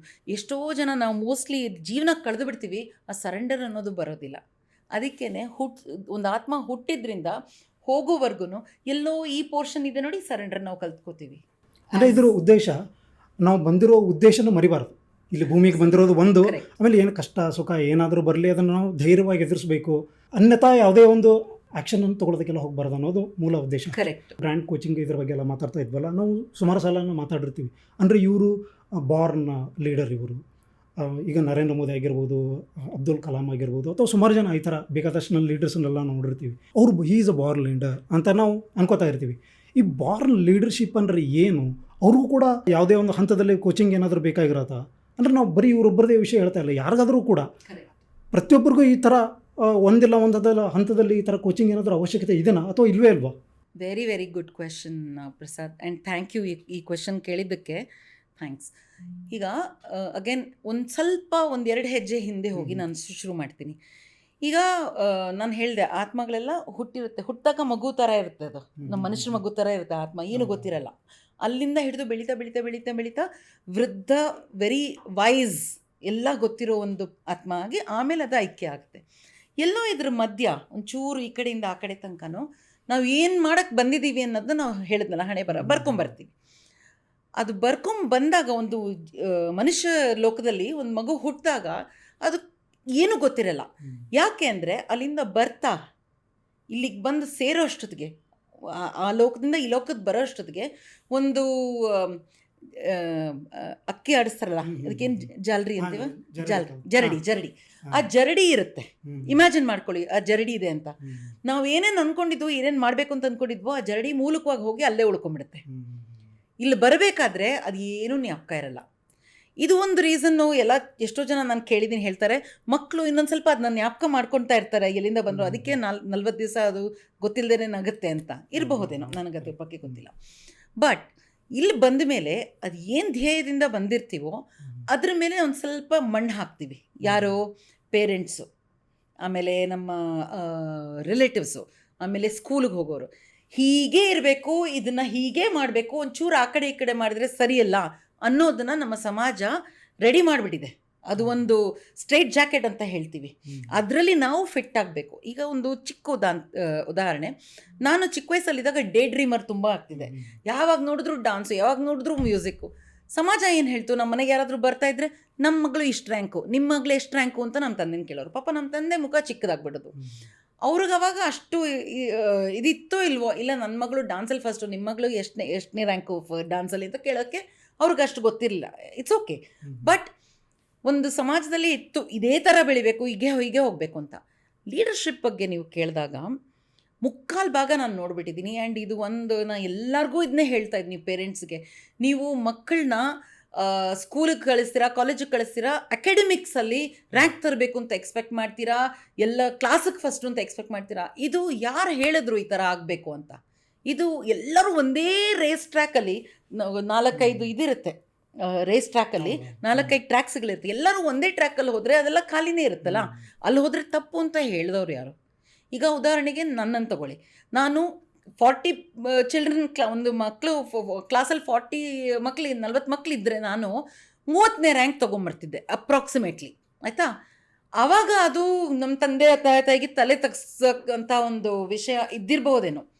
ಇವತ್ತು ಆ ಫಸ್ಟ್ ರ್ಯಾಂಕ್ ತೊಗೊಂಡಿದ್ರಲ್ಲ, ಅವ್ರಿಗೆ ಲೀಡರ್ಶಿಪ್ಪಲ್ಲಿ ಕಂಪನೀಸ್ಗಳಲ್ಲಿ ನಿಂತ್ಕೊಂಡು ಮಾತಾಡಬೇಕು ಅಂದರೆ ಅವರಿಗೆ ಹೆದರಿಕೆ ಆಗುತ್ತೆ. ಯಾಕೆಂದರೆ ಅನುಭವನೇ ಇಲ್ಲ ಅದರದ್ದು ಅವರಿಗೆ. ಈಗ ನಾನು ಕೋಚ್ ಆಗಿದ್ದೀನಿ, ನನ್ನಷ್ಟು ನಂತರ ಎಷ್ಟೋ ಜನ ಕೋಚ್ಗಳಿದ್ದಾರೆ ವರ್ಲ್ಡಲ್ಲಿ, ನಾನು ಒಬ್ಬಳೇ ಅಂತ ಅಲ್ಲ, ಇನ್ನು ನನಗಿಂತನೂ ಚೆನ್ನಾಗಿರೋ ಕೋಚ್ಗಳಿರ್ಬೋದು. ಆದರೆ ಆ ವಯಸ್ಸಿನಲ್ಲಿ ಚಿಕ್ಕಂದಿನಿಂದ ಸ್ಕೂಲಲ್ಲಿ ಯಾಕೆ 5-6 ಸಬ್ಜೆಕ್ಟ್ಸ್ಲಿದೆ, ಅದು ಬಿಟ್ಟು ಕೂಡ ಆರ್ಟ್ ಇದೆ, ಕ್ರಾಫ್ಟ್ ಇದೆ, ಡ್ಯಾನ್ಸ್, ಡ್ರಾಮಾ, ಮ್ಯೂಸಿಕ್ಕು, ಸ್ಪೀಕಿಂಗ್ ಎಲ್ಲ ಯಾಕೆ ಹೇಳ್ಕೊಡ್ತಾರೆ? ಎಲ್ಲ ಮಕ್ಕಳಿಗೂ ಹೇಳ್ಕೊಡ್ತಾರೆ. ಪೇರೆಂಟ್ಸ್ ಏನು ಮಾಡ್ತಾರೆ, ನೀ ಅದೆಲ್ಲ ನೋಡಬೇಡ, ಫಸ್ಟ್ ಇದರಲ್ಲಿ ಫೋಕಸ್ ಮಾಡೋ. ಇದು ತಪ್ಪು. ಅದು ಒಂದನೇ ವಿಷಯ, ಮೊದಲನೇ ವಿಷಯ. ಎರಡನೇ ವಿಷಯ, ಪೇರೆಂಟ್ಸ್ ಆದವರು ಮನೇಲಿ ಹೇಗೆ ನಡ್ಕೋತಾ ಇದ್ದಾರೆ, ಅವರ ವ್ಯವಹಾರಗಳೇಗಿದೆ, ಒಬ್ರಿಗೊಬ್ರು ಹೇಗೆ ಮಾತಾಡ್ಕೋತಾ ಇದ್ದಾರೆ, ಅವರಲ್ಲಿರೋ ಸ್ಪಿರಿಚುವಲ್ ವಿಷಯಗಳು ಹೊರಗೆ ಬರ್ತಾ ಇದೆಯಾ, ಮನೇಲಿ ಏನೇನು ಕಾನ್ವರ್ಸೇಷನ್ಸ್ ನಡೀತಾ ಇದೆ ನೋಡು. ಅವ್ರು ನಮ್ಮನ್ನ ಕರೀಲೆಲ್ಲ ಮದುವೆಗೆ, ಅವ್ರ ಮನೇಲಿ ಇದಾಯಿತು, ಅವ್ರ ಮನೇಲಿ ಇದಾಯಿತು, ಈ ಸೀರಿಯಲ್ಗಳು ನೋಡೋದು. ನಾನು ಯಾರಿಗೂ ಸೀರಿಯಲ್ ನೋಡಬೇಡ ಅಂತ ಹೇಳ್ತಾ ಇಲ್ಲ, ಬಟ್ ಒಳ್ಳೊಳ್ಳೆ ವಿಷಯಗಳು ಮನೆಯಲ್ಲಿ ಮಕ್ಕಳಿಗೆ ಒಂದು ಒಳ್ಳೆ ಪ್ರಭಾವ ಕೊಡುವಂಥ ವಿಷಯಗಳು ಮನೆಯಲ್ಲಿ ನೀವು ಚರ್ಚೆ ಮಾತಾಡ್ತಾ ಇದ್ದೀರಾ. ಪೂರ್ತಿ ದಿನದಲ್ಲಿ ನಾನು ನೋಡಿದ್ದೀನಿ, ತಾಯಂದರು, ಮನೇಲಿರೋ ತಾಯಂದರು ಮಕ್ಕಳನ್ನ ಆ ಕ್ಲಾಸು ಈ ಕ್ಲಾಸು ಅಂತ ಮಕ್ಕಳಿಗೆ ಟೈಮ್, ಅವರ ಬೆಳವಣಿಗೆಗೆ ಟೈಮೇ ಇಲ್ಲದೆ ಇರೋ ಹಂಗೆ ಮಾಡಿಬಿಟ್ಟಿದ್ದಾರೆ. ಯಾಕೆಂದರೆ ಎಲ್ಲ ಕಾಂಪಿಟೇಷನ್. ನನ್ನ ಮಗ ಅಬೆಕಸ್ ಕ್ಲಾಸ್ಗೆ ಹೋಗ್ತಾರೆ, ಈ ಮ್ಯಾಥ್ಸ್ ಕ್ಲಾಸ್ಗೆ ಹೋಗ್ತಾರೆ, ಮ್ಯೂಸಿಕ್ಗೆ ಹೋಗ್ತಾರೆ, ಡಾನ್ಸ್ಗೆ ಹೋಗ್ತಾರೆ. ಇದೆಲ್ಲ ಅದೇ ದೊಡ್ಡ ಹೆಮ್ಮೆ ವಿಷಯ ಆಗಿಬಿಟ್ಟಿರುತ್ತೆ. ಎಕ್ಸಾಕ್ಟ್ಲಿ. ಆ್ಯಂಡ್ ತಾಯಂದ್ರಿಗೆ ಗೊತ್ತಿಲ್ಲ, ತಂದೆಗೂ ಗೊತ್ತಿಲ್ಲ ಹೇಗೆ ಇನ್ನು ಮಿಕ್ಕಿದ ಟೈಮ್ನ ಹೇಗೆ ಫಿಲ್ ಮಾಡಬೇಕು ಅಂತ. ಇಲ್ಲ ಡಾಕ್ಟ್ರ್ ಹತ್ರ ಹೋದ್ರೂ ಸರಿ, ಒಂದು ಕಡೆ ಕೂತ್ಕೋಬೇಕು ಮಗುಗೆ ಅಂದರೆ ಇದು ಬೇಕು, ಫೋನ್ ಬೇಕು, ಕಾರ್ಟೂನ್ ನೋಡಬೇಕು, ಏನಾದ್ರು ಆಟ ಆಡಬೇಕು. ನಾವೆಲ್ಲ ಹಂಗೆ ಬೆಳೆದಿಲ್ಲ. ಮೋಸ್ಟ್ ಇಂಪಾರ್ಟೆಂಟ್ ಒಂದು ಮಗುಗೆ ಅಂತಂದರೆ ಫ್ರೀ ಟೈಮ್, ಏನು ಮಾಡದೇ ಇರುವಂಥ ಟೈಮ್. ಆ ಟೈಮಲ್ಲಿ ಅವ್ರು ಏನಕ್ಕೆ ಇಲ್ಲಿ ಬಂದಿದ್ದಾರೆ ಅನ್ನೋದು ಅದು ಪುಷ್ ಆಗಿ ಹೊರಗಡೆ ಬರುತ್ತೆ. ಆಯಿತಾ? ಲೀಡರ್ಶಿಪ್ ಅನ್ನೋದು, ಕಮಿಂಗ್ ಬ್ಯಾಕ್ ಟು ಲೀಡರ್ಶಿಪ್ ಅನ್ನೋದು ಎಲ್ಲರಿಗೂ ಇರುವಂಥ ಒಂದು ಅವಕಾಶ. ಲೀಡರ್ಶಿಪ್ಗೆ ಮೂಲತಃ ಏನು ಅಂತಂದರೆ ಸ್ಪಿರಿಚುವಲ್ ಕಾನ್ಸೆಪ್ಟ್. ಆ ಸ್ಪಿರಿಚುವಲ್ ಕಾನ್ಸೆಪ್ಟ್ ಅನ್ನೋದು ನಾವು ಎಲ್ಲಿಂದ ಬಂದಿದ್ದೀವಿ, ಯಾಕೆ ಬಂದಿದ್ದೀವಿ, ಇದು ಒಳಗಡೆ ಬೆಳಿಬೇಕು. ಒಂದು ವೆರಿ ಇಂಪಾರ್ಟೆಂಟ್ ಒಬ್ಸರ್ವೇಷನ್ ನನ್ನ ಲೈಫಲ್ಲಿ ಆಫ್ಟರ್ ಬಿಕಮಿಂಗ್ ಅ ಕೋಚ್ ಏನು ಅಂತಂದರೆ, ಜನಗಳೇನು ಹೇಳ್ತಾರೆ, I am not very spiritual, ನಾನು ಅಷ್ಟೇನು ಸ್ಪಿರಿಚುವಲ್ ಇಲ್ಲಪ್ಪ, ಇಲ್ಲ ನಾನು ಇತ್ತೀಚೆಗೆ ನಾನು ತುಂಬ ಸ್ಪಿರಿಚುವಲ್ ಆಗ್ತಾ ಇದ್ದೀನಿ. ಈ ಸ್ಟೇಟ್ಮೆಂಟ್ ಇದೆಯಲ್ಲ, ಈ ಥರ ಮಾತಾಡೋದಿದೆಯಲ್ಲ, ಇದು ತುಂಬ ಕೇಳ್ಬಿಟ್ಟಿದ್ದೀನಿ. ನನಗೊಂದು ಸ್ವಲ್ಪ ನಗು ಬರುತ್ತೆ ಇದು ಕೇಳಿದ್ರೆ. ಯಾಕೆಂದರೆ ನಾವು ಮನುಷ್ಯರಾಗಿರೋದನ್ನು ಅದೇ ಬೇಸಿಸ್ಸು ಅಂದ್ಬಿಟ್ಟು ನಾವು ಇದೇ ನಮ್ಮ ಮನೆ, ನಾವಿದೇ ಶಾಶ್ವತ ಅನ್ನೋದನ್ನ ನಾವು ಅಂದ್ಕೊಂಡ್ಬಿಟ್ಟಿದ್ದೀವಿ. ನಮ್ಮ ಒಬ್ರು ಗುರು ಇದ್ದರು, ಅವ್ರೇನು ಹೇಳ್ತಿದ್ರು ಗೊತ್ತಾ? We are not human beings having a spiritual experience, we are spiritual beings having a human experience. This changes everything. ನಾವು ಮನುಷ್ಯರಾಗಿ ಒಂದು ಸ್ಪಿರಿಚುವಲ್ ಎಕ್ಸ್ಪೀರಿಯನ್ಸ್ ವಯಸ್ಸಾದ್ಮೇಲೆ ಒಂದು 40-45 ಆದಮೇಲೆ ಸ್ಪಿರಿಚುವಲ್ ಆಗ್ತೀವಿ ಅಂತ ಅಂದ್ಕೊಂಡಿದ್ದೀವಿ. ಅಲ್ಲ, ನಾವು ಆ್ಯಕ್ಚುಲಿ ಸ್ಪಿರಿಚುವಲ್ ಬೀಯಿಂಗ್ಸು, ಆತ್ಮಗಳು. ನಾವು ಅಲ್ಲಿಂದ ಬಂದಿದ್ದೀವಲ್ಲ, ಯಾವುದೋ ಲೋಕದಿಂದ ಒಂದು ಹ್ಯೂಮನ್ ಎಕ್ಸ್ಪೀರಿಯನ್ಸ್ ಕಾಣೋಕ್ಕೆ ನಾವು ಒಂದು ಬಾಡಿ ಹುಡ್ಕೊಂಡು ಇಲ್ಲಿ ಬಂದಿರೋದು. ಒರಿಜಿನಲಿ ನಾವು ಸ್ಪಿರಿಚುವಲ್ ಬೀಯಿಂಗ್ಸು. ಇದನ್ನು ಜ್ಞಾಪಕ ಇಟ್ಕೊಂಡ್ರೆ ಲೀಡರ್ಶಿಪ್ ಅನ್ನೋದಕ್ಕೆ ಆಲ್ರೆಡಿ ಬಾಗಿಲು ತೆಗೆದಿದೆ. ಎಲ್ಲರಿಗೂ ಲೀಡರ್ ಆಗೋದಕ್ಕೆ ಅವಕಾಶ ಇದೆ. ಅಂದರೆ ಇದರ ಅರ್ಥ, not every one is a Born leader, but leadership can B, leader can be created. ಅದು ಕರೆಕ್ಟಾ? ಆ ಥರ ಸ್ಟೇಟ್ಮೆಂಟ್ ಕೊಡ್ಬೋದಾ? ಲೀಡರ್ಸ್ ಕ್ಯಾನ್ ಬಿ ಕ್ರಿಯೇಟೆಡ್, ಆ ಥರ. Or leadership can be created. Everybody born is a brand and everybody born is a leader. ಈಗ ನಿಮಗೆ ಅಣ್ಣ ತಮ್ಮಂದಿರಿದ್ದಾರಾ? ಹೌದು, ಇದ್ದಾರೆ, ಇಬ್ಬರಿದ್ದಾರೆ. ನೀವು ದೊಡ್ಡವರ, ಅವ್ರು ದೊಡ್ಡವರ? ನಾನು ದೊಡ್ಡ. ಆಲ್ರೆಡಿ ನೀವು ಲೀಡರ್ ಅಲ್ಲ ಅವರಿಬ್ಬರಿಗೂ. ಮಕ್ಕಳಿದ್ದಾಗ ದೊಡ್ಡವ್ರು ಮಾಡ್ದಂಗೆ ಚಿಕ್ಕವರು ಮಾಡ್ಕೊಂಡು ಹೋಗ್ತಾರೆ. ಬೆಳೀತಾ ಬೆಳೀತಾ ಚಿಕ್ಕ ಕಸಿನ್ಸ್ ಇರ್ತಾರೆ ಮನೆಯಲ್ಲಿ, ದೊಡ್ಡಮ್ಮ ಚಿಕ್ಕಪ್ಪನ ಮಕ್ಕಳು, ಅತ್ತೆ ಮಾವ ಮಕ್ಕಳು. ಹಾಗೆ ಬೆಳೀತಾ ಬೆಳೀತಾ ಫ್ರೆಂಡ್ಸ್ ಇರ್ತಾರೆ, ಯಾರಿಗೋ ಏನೋ ಹೆಲ್ಪ್ ಆಗುತ್ತೆ, ನೀವು ಮಾಡ್ತೀರಾ. ಆಗ ನಮಗೆ ಗೊತ್ತಿಲ್ಲ ಇದು ಲೀಡರ್ಶಿಪ್ ಅಂದ್ಬಿಟ್ಟು. ಪೇರೆಂಟ್ಸ್ಗೆ ನಾವೇನು ಹೇಳ್ಕೊಡೋದು ಅಂತಂದರೆ, ಮಕ್ಕಳು ಆಲ್ರೆಡಿ ಬಾರ್ನ್ ಲೀಡರ್ಸ್, ಅವ್ರನ್ನ ಲೀಡ್ ಮಾಡೋದು ನಿಮ್ಮ ಕರ್ತವ್ಯ. ಅವ್ರಿಗಿಂತ ಚಿಕ್ಕವ್ರನ್ನ, ಅವ್ರಿಗಿಂತ ದೊಡ್ಡವ್ರನ್ನೂ ಲೀಡ್ ಮಾಡೋದು ನಿಮ್ಮ ಕರ್ತವ್ಯ. ಅವ್ರ ಕರ್ತವ್ಯ ಮಾಡ್ತಾರೆ. ಈಗ ಮಕ್ಕಳಿಗೆ ಫೋನ್ ಫೀಚರ್ಸ್ ಗೊತ್ತಿರೋ ಹಾಗೆ ನನಗೆ ನಿನಗೆ ಗೊತ್ತಿಲ್ಲ. ಏನು ಬೇಕು ನನ್ನ ಮಗನ ಹತ್ರ ಹೋಗ್ತೀನಿ, ಇದಾಗಿದೆ ಏನು ಮಾಡೋದು ಅಂತ. So leaders are always born leaders, there is nothing. ಅದನ್ನು ಹೇಗೆ ನಾವು ಅವ್ರಿಗೆ ಹೇಗೆ ಹೋಗಬೇಕೋ ಹಾಗೆ ನಾವು ಅವಕಾಶ ಮಾಡಿಕೊಟ್ಕೊಂಡು ಹೋಗ್ತೀವೋ ಅದು ನಮ್ಮ ಜಾಣತನ as parents and as leaders. Okay, ಈಗ ಅದರದಕ್ಕೆ ಕನೆಕ್ಟೆಡ್ ಒಂದು ಪ್ರಶ್ನೆ ಕೇಳ್ತೀನಿ. ಅಂದರೆ ನನ್ನಲ್ಲಿ ಲೀಡರ್ಶಿಪ್ ಇದೆ, ನಾವು ಅಫ್ಕೋರ್ಸ್ ನೀವು ಹೇಳಿರೋ ಹಾಗೆ ಎಲ್ಲ ಆಪರ್ಚುನಿಟಿ ಇದೆ, any one can become a leader ಅಂತ ಅಂದ್ಬಿಟ್ಟು. ಆದರೆ ನನ್ನಲ್ಲಿ ಆ ಲೀಡರ್ಶಿಪ್ ಕ್ವಾಲಿಟಿ ಇದೆ, I can become a very good leader ಅಂತ ನಾನು ಐಡೆಂಟಿಫೈ ಮಾಡ್ಕೊಳ್ಳೋದು ಹೇಗೆ? ಆಮೇಲೆ ಅದಕ್ಕೆ ಏನಾದರೂ ಬೇಕಾಗಿರೋಂಥ ಸಿದ್ಧತೆಗಳೇನಾದರೂ ಮಾಡ್ಕೊಳ್ಬೇಕಾಗಿರುತ್ತೆ, any person for that matter? ಖಂಡಿತ. ಈಗ ಹುಟ್ಟಿದಾಗಿಂದ 15 ವರ್ಷದವರೆಗೂ ನಾವು 15-16 ವರ್ಷದವರೆಗೂ ಸ್ಕೂಲ್ಗೆ ಹೋಗ್ತೀವಿ. ತಾಯಂದರು ತಂದಿರೋ ಪೇರೆಂಟ್ಸು ಮನೆಯಲ್ಲಿ ಮಕ್ಕಳಿಗೆ ಹೇಳಬೇಕಾಗಿದ್ದಂತೆ ಏನಿದೆ, ನೋಡು ನಿನ್ನಲ್ಲಿ ಈ ಎಲ್ಲ ಒಳ್ಳೆ ಕ್ವಾಲಿಟೀಸು ಇದೆ, ನಿನಗೆ ಕಮ್ಮಿ ಅಂತ ಅನಿಸ್ತಾ ಇದೆ, ನಿನಗೆ ಏನು ಕೆಲವು ಕಡೆ ಹೋಗಿ ಭಯ ಆಗತ್ತೆ, ಕಾನ್ಫಿಡೆನ್ಸ್ ಇರಲ್ಲ. ಈ ಕಾನ್ಫಿಡೆನ್ಸು, ಈ ಭಯ, ಈ ಮಕ್ಕಳ ಮೇಲೆ ಫೋಕಸ್ ಮಾಡಿ ಅವ್ರಿಗೆ ಏನು ಬೇಕೋ ಅದನ್ನು ಸರಿಪಡಿಸ್ಕೊಡೋದು, ಅದಕ್ಕೆ ಅವಕಾಶ ಮಾಡಿಕೊಡೋದು ತಂದೆ ತಾಯರ ಕೆಲಸ. ಈಗ ನಾನು ಮುಂಚೆ ಹೇಳಿದ್ನಲ್ಲ, ಸ್ವಲ್ಪ ಹೊತ್ತಿಗೆ ಮುಂಚೆ, ಪೇರೆಂಟ್ಸು ಮಕ್ಕಳ ಟೈಮನ್ನು ಫುಲ್ಲಾಗಿ ಎಂಗೇಜ್ ಮಾಡಿಬಿಟ್ರೆ ಈ ಥರ ಕಾನ್ವರ್ಸೇಷನ್ಸ್ಗೆ, ಈ ಥರ ಮಾತುಕತೆ ಮನೇಲಿ ನಡೆಯೋಕ್ಕೆ ಅವಕಾಶ ಇರೋಲ್ಲ. ತಮ್ಮ ಟೈಮು ಸ್ವಲ್ಪ ಫ್ರೀ ಮಾಡ್ಕೋಬೇಕು. ಕ್ವಾಲಿಟಿ ಟೈಮ್ ಅಂತ ಹೇಳ್ತೀವಿ. ಕ್ವಾಲಿಟಿ ಟೈಮ್ ಅಂತಂದರೆ ಕಳೆದ 20 ವರ್ಷದಿಂದ ಪೂರ್ತಿ ವೀಕು, ಪೂರ್ತಿ ವಾರ ಫುಲ್ ಬ್ಯುಸಿ ಇದ್ಬಿಟ್ಟು ಸಂಡೇ ಒಂದು ಔಟಿಂಗ್ ಮಾಡಿಬಿಟ್ರೆ ಅದು ಕ್ವಾಲಿಟಿ ಟೈಮ್ ಅಲ್ಲ. ತಂದೆ ತಾಯಿಯವರು ಅವರ ಮಕ್ಕಳ ಮೇಲೆ ಒಂದು ಕಣ್ಣು ಇಟ್ಟೇ ಇರಬೇಕು, ಒಂದು ನಿಗಾ ಇಟ್ಟೇ ಇರಬೇಕು. ಯಾಕೆ ಅಂದರೆ ಅವ್ರ ಜೀವನದಲ್ಲಿ ದಿನನಿತ್ಯ ಏನಾಗ್ತದೆ. ಎಲ್ಲೋ ಸ್ಕೂಲಲ್ಲಿ ಬಸ್ಸಲ್ಲಿ ಬರಬೇಕಾದ್ರೆ ಒಂದು ಸ್ವಲ್ಪ ದೊಡ್ಡ ಹುಡುಗ ಏನಾದರೂ ಹೇಳಿರ್ಬೋದು, ಏನಾದರೂ ತಿಟೆ ಮಾಡಿರ್ಬೋದು, ಅದರಿಂದ ಅವ್ರ ಕಾನ್ಫಿಡೆನ್ಸ್ ಲೋ ಇರ್ಬೋದು. ನಾವು ದಿನನಿತ್ಯ ಅವ್ರನ್ನ ಗಮನಿಸ್ತಾ ಇರಬೇಕಾದ್ರೆ ಅವ್ರಿಗೆ ಏನು ಅವಶ್ಯಕತೆ ಇದೆ, ಅವ್ರು ಯಾವುದ್ರಲ್ಲಿ ಕೆಳಗೆ ಹೋಗ್ತಾ ಇದ್ದಾರೆ, ಬರೀ ಕ್ಲಾಸಲ್ಲಿ ಏನು ಹೋಮ್ವರ್ಕು ರಿಪೋರ್ಟು ಅಲ್ಲ, ಬಿಹೇವಿಯರಲ್ಲಿ ನೋಡಬೇಕು. ಅಲ್ಲಲ್ಲಿ ಬೇಕಾಗಿದ್ದ ಜಾಗದಲ್ಲಿ ಇಂಟರ್ವೆನ್ಷನ್ ಮಾಡಿ ಪೇರೆಂಟ್ಸು ಮಕ್ಕಳ ಹತ್ರ ಮಾತಾಡಿ ಯಾಕೆ ಹೀಗಾಗ್ತಾ ಇದೆ, ಏನಾಯಿತು ನಿನಗೆ ಅಂತ ಹೇಳಿ ಅವರಿಗೆ ಭರವಸೆ ಕೊಟ್ಟು ಅವರಿಗೆ ಇದನ್ನು ಹೇಗೆ ಈ ಥರ ಸಿಚುವೇಶನ್ನ ಹೇಗೆ ಡೀಲ್ ಮಾಡಬೇಕು ಅನ್ನೋದ್ರ ಹೇಳಿ ಒಂದು ವೆರಿ ಇಂಪಾರ್ಟೆಂಟ್ ಅಪ್ಕೊಂಡು ಮುದ್ದಾಡಿ. ಇದು ನನ್ನ ಮಗ 23 ಇಯರ್ಸು, ಈಗಲೂ ನಾವು ಮಾಡ್ತೀವಿ ಇದನ್ನು ಆ್ಯಸ್ ಅ ರಿಚುವಲ್ ನಾವು ಫಾಲೋ ಮಾಡ್ತೀವಿ. ನಮ್ಮ ತಂದೆ ತಾಯಿ ಹತ್ರ ನಾವು ಈಗಲೂ ಹೋಗ್ತೀವಿ. 50 ವರ್ಷ ದಾಟಿರ್ಬೋದು, ಆದ್ರೂ ನಮಗೆ ನಮ್ಮ ತಂದೆ ತಾಯಿ ಬೇಕೇ ಬೇಕು ಅಲ್ವಾ. ದೇವ್ರ ಹತ್ರ ಹೋಗ್ತೀವಿ. ಆ ಮಕ್ಕಳಿಗೆ ಇದನ್ನ ಕೊಡೋದು ತುಂಬಾ ಇಂಪಾರ್ಟೆಂಟ್. ಅಂದ್ರೆ relationship is very important is most important thing. ಒಂದು ಮಗು ಹೇಗೆ ದೊಡ್ಡವನಾಗಿ ದೊಡ್ಡೊಳಾಗಿ ಬೆಳಿತಾಳೋ ಇದಕ್ಕೆ ಮೂಲ ಕಾರಣನೇ ಮಕ್ಕಳಾಗಿದ್ದಾಗ ಅವ್ರಿಗೆ ಹೇಗೆ ಈ ಕಾನ್ಫಿಡೆನ್ಸ್ ಬಂತು. ನಾವು ದೇಶನ ಎದುರಿಸ್ಬೇಕಾದ್ರೆ ಅಥವಾ ಒಂದು ಸಮಾಜನ ಎದುರಿಸ್ಬೇಕು ಅಂತಂದರೆ ನಮ್ಮ ಬ್ಯಾಕ್ ಬೋನ್ ಏನು, ನಮ್ಮ ಫ್ಯಾಮಿಲಿ. ನಾವು ಏನು ಕಲ್ತಿದ್ದೀವಿ, ನಾವು ಎಷ್ಟು ಟೈಮು ತಂದೆ ತಾಯಿನ ಜೊತೆ ಸ್ಪೆಂಡ್ ಮಾಡಿದ್ದೀವಿ. ಟೀಚರ್ಸು ಅವ್ರಿಗೆ ಹೇಳ್ಕೊಡ್ತಾರೆ, ಕಾನ್ಸೆಪ್ಟ್ಸ್ ಹೇಳ್ಕೊಡ್ತಾರೆ. ತಂದೆ ತಾಯಿ ಆ ಕಾನ್ಸೆಪ್ಟನ್ನ ಮೋಲ್ಡ್ ಮಾಡಿ ಈ ಲೀಡರ್ ಅಂತ ಹೇಳಿದ್ರಲ್ಲ ಅದನ್ನು ಈ ಲೀಡರ್ ಆಗೋ ಅಂಥ ಮಕ್ಕಳಿಗೆ ಅಂಥ ಅವಕಾಶನ ಅವ್ರು ಮಾಡಿಕೊಡ್ತಾರೆ. This is parents most important responsibility. ಈಗ ಮಕ್ಕಳನ್ನ ನಾವು ಯಾವ ರೀತಿ ಸಿದ್ಧತೆ ಮಾಡಬೇಕು ಅನ್ನೋದು ಅದು ಪಾಲಕರಿಂದ ಅವರು ಯಾವ ರೀತಿ ಬೆಳೆಸ್ತಾರೆ, ಅವರಲ್ಲಿ ಯಾವ ರೀತಿ ಕ್ವಾಲಿಟಿಗಳನ್ನು ತುಂಬ್ತಾರೆ, ಅವರಲ್ಲಿ ರಿಲೇಷನ್ಶಿಪ್ ಯಾವ ರೀತಿ ಬಿಲ್ಡ್ ಮಾಡ್ತಾರೆ ಅನ್ನೋದು ಅದು ಅರ್ಥ ಆಯಿತು. ಈಗ ನಾವು ವೃತ್ತಿಗೆ ಬಂದಾಗ ನಾವು ಒಂದು ಕೆಲಸಕ್ಕೆ ಹೋಗ್ತೀವಿ, ಅಲ್ಲಿ ನಾವು ಒಂದು ಹಂತಕ್ಕೆ ನಾವು ತಲುಪ್ತೀವಿ. ಅಲ್ಲಿಂದ ಇನ್ನೂ ಮೇಲಿಂದ ಹಂತಕ್ಕೆ ಹೋಗಬೇಕಾದ್ರೆ ಅಥವಾ ಲೀಡರ್ಶಿಪ್ ನಾವು ಇನ್ನೂ ಇಂಪ್ರೂವ್ಮೆಂಟ್ ಮಾಡ್ಕೊಳ್ಬೇಕಾದ್ರೆ, ನಮ್ಮ ಸ್ಕಿಲ್ ಸೆಟ್ಟನ್ನು ನಾವು ಇಂಪ್ರೂವ್ ಮಾಡಬೇಕಾದ್ರೆ, ಇನ್ನೂ ಅಭಿವೃದ್ಧಿ ಮಾಡ್ಕೊಳ್ಬೇಕಾದ್ರೆ ನಮ್ಮನ್ನು ನಾವು ಯಾವ ರೀತಿ ತರಬೇತಿ ಮಾಡ್ಕೋಬೇಕು ಅಥವಾ ನಮ್ಮನ್ನು ನಾವು ಯಾವ ರೀತಿ ಪ್ರಿಪೇರ್ ಮಾಡ್ಕೊಳ್ಬೇಕು. ಜೀವನ ಅನ್ನೋದು ಒಂದು it's a very holistic thing. ಅಂದರೆ ಒಂದು ಪೂರ್ಣತಾ, ಒಂದು ಏನು ಹೇಳ್ತೀರ ಅದಕ್ಕೆ ಕಾನ್ಸೆಪ್ಟ್ ಆಯಿತಾ. ಜೀವನ ಅನ್ನೋದು ಒಂದು ಪೂರ್ಣತಾ ಕಾನ್ಸೆಪ್ಟು. ಇದರಲ್ಲಿ ಪರ್ಸ್ನಲ್ ಲೈಫ್, ಪ್ರೊಫೆಷ್ನಲ್ ಲೈಫು ಒಂದು ಡಿವೈಡಿಂಗ್ ಲೈನ್.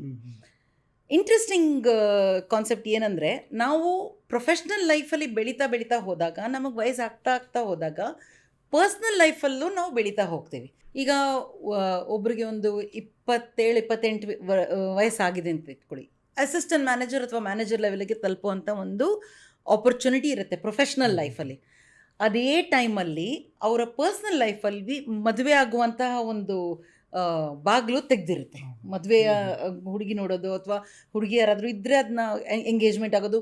ಸೊ ಲೈಫಲ್ಲೂ ಚೇಂಜ್ ಆಗ್ತಾ ಇದೆ ಪರ್ಸ್ನಲ್ ಲೈಫಲ್ಲಿ. ಪ್ರೊಫೆಷ್ನಲ್ ಲೈಫಲ್ಲೂ ಒಂದು ನೆಕ್ಸ್ಟ್ ಹಂತಕ್ಕೆ ಹೋಗೋಕ್ಕೆ ಅವರು ರೆಡಿ ಆಗ್ತಾ ಇರ್ತಾರೆ. ಈ ಟೈಮಲ್ಲಿ ಏನಂದರೆ 27-28 ವರ್ಷಗಳು ಆದರೆ ಹುಡುಗ ಆಗಲಿ ಹುಡುಗಿ ಆಗಲಿ ಯಾರಾದರೂ ಆಗಲಿ ಆಗಬೇಕಾದ್ರೆ ನ್ಯಾಚುರಲಿ ಜೀವನದ ಒಂದು ಸೈಕಲ್, ಒಂದು ಪ್ರೊಫೆಷ್ನಲ್ ಲೈಫಲ್ಲಿ ಒಂದು ಚಿಕ್ಕ ಸೈಕಲ್ ಆಗೋಗಿರುತ್ತೆ. ಅವ್ರಿಗೂ ಮುಂದಕ್ಕೆ ಹೋಗಬೇಕು, ದುಡ್ಡಿನ ಅವಶ್ಯಕತೆ ಇದೆ, ಎಲ್ಲರೂ ಹೋಗ್ತಾ ಇದ್ದಾರೆ, ಇದೇ ನನ್ನ ಫ್ಯೂಚರ್ ಅಂತ ಗೊತ್ತಾಗಿರುತ್ತೆ. ಬಟ್ ಏನಂದರೆ ಇಲ್ಲಿ ಒಂದು ಸ್ವಲ್ಪ ಚೇಂಜ್ಗಳು ಮಾಡ್ಕೋಬೇಕು. ನಾನು ಎಷ್ಟೋ ಜನ ನೋಡಿದ್ದೀನಿ, ಮೋಸ್ಟ್ ಒಂದು 60-70% ಜನ ಏನು ಮಾಡ್ತಾರೆ, ನಾನು ಮುಂದಕ್ಕೆ ಹೋಗಬೇಕು, ಇನ್ನೇನು ಮಾಡಬೇಕು, ಆ ಕಡೆ ಈ ಕಡೆ ನೋಡ್ತಾರೆ ಏನು ಮಾಡಬೇಕು ಅಂತ.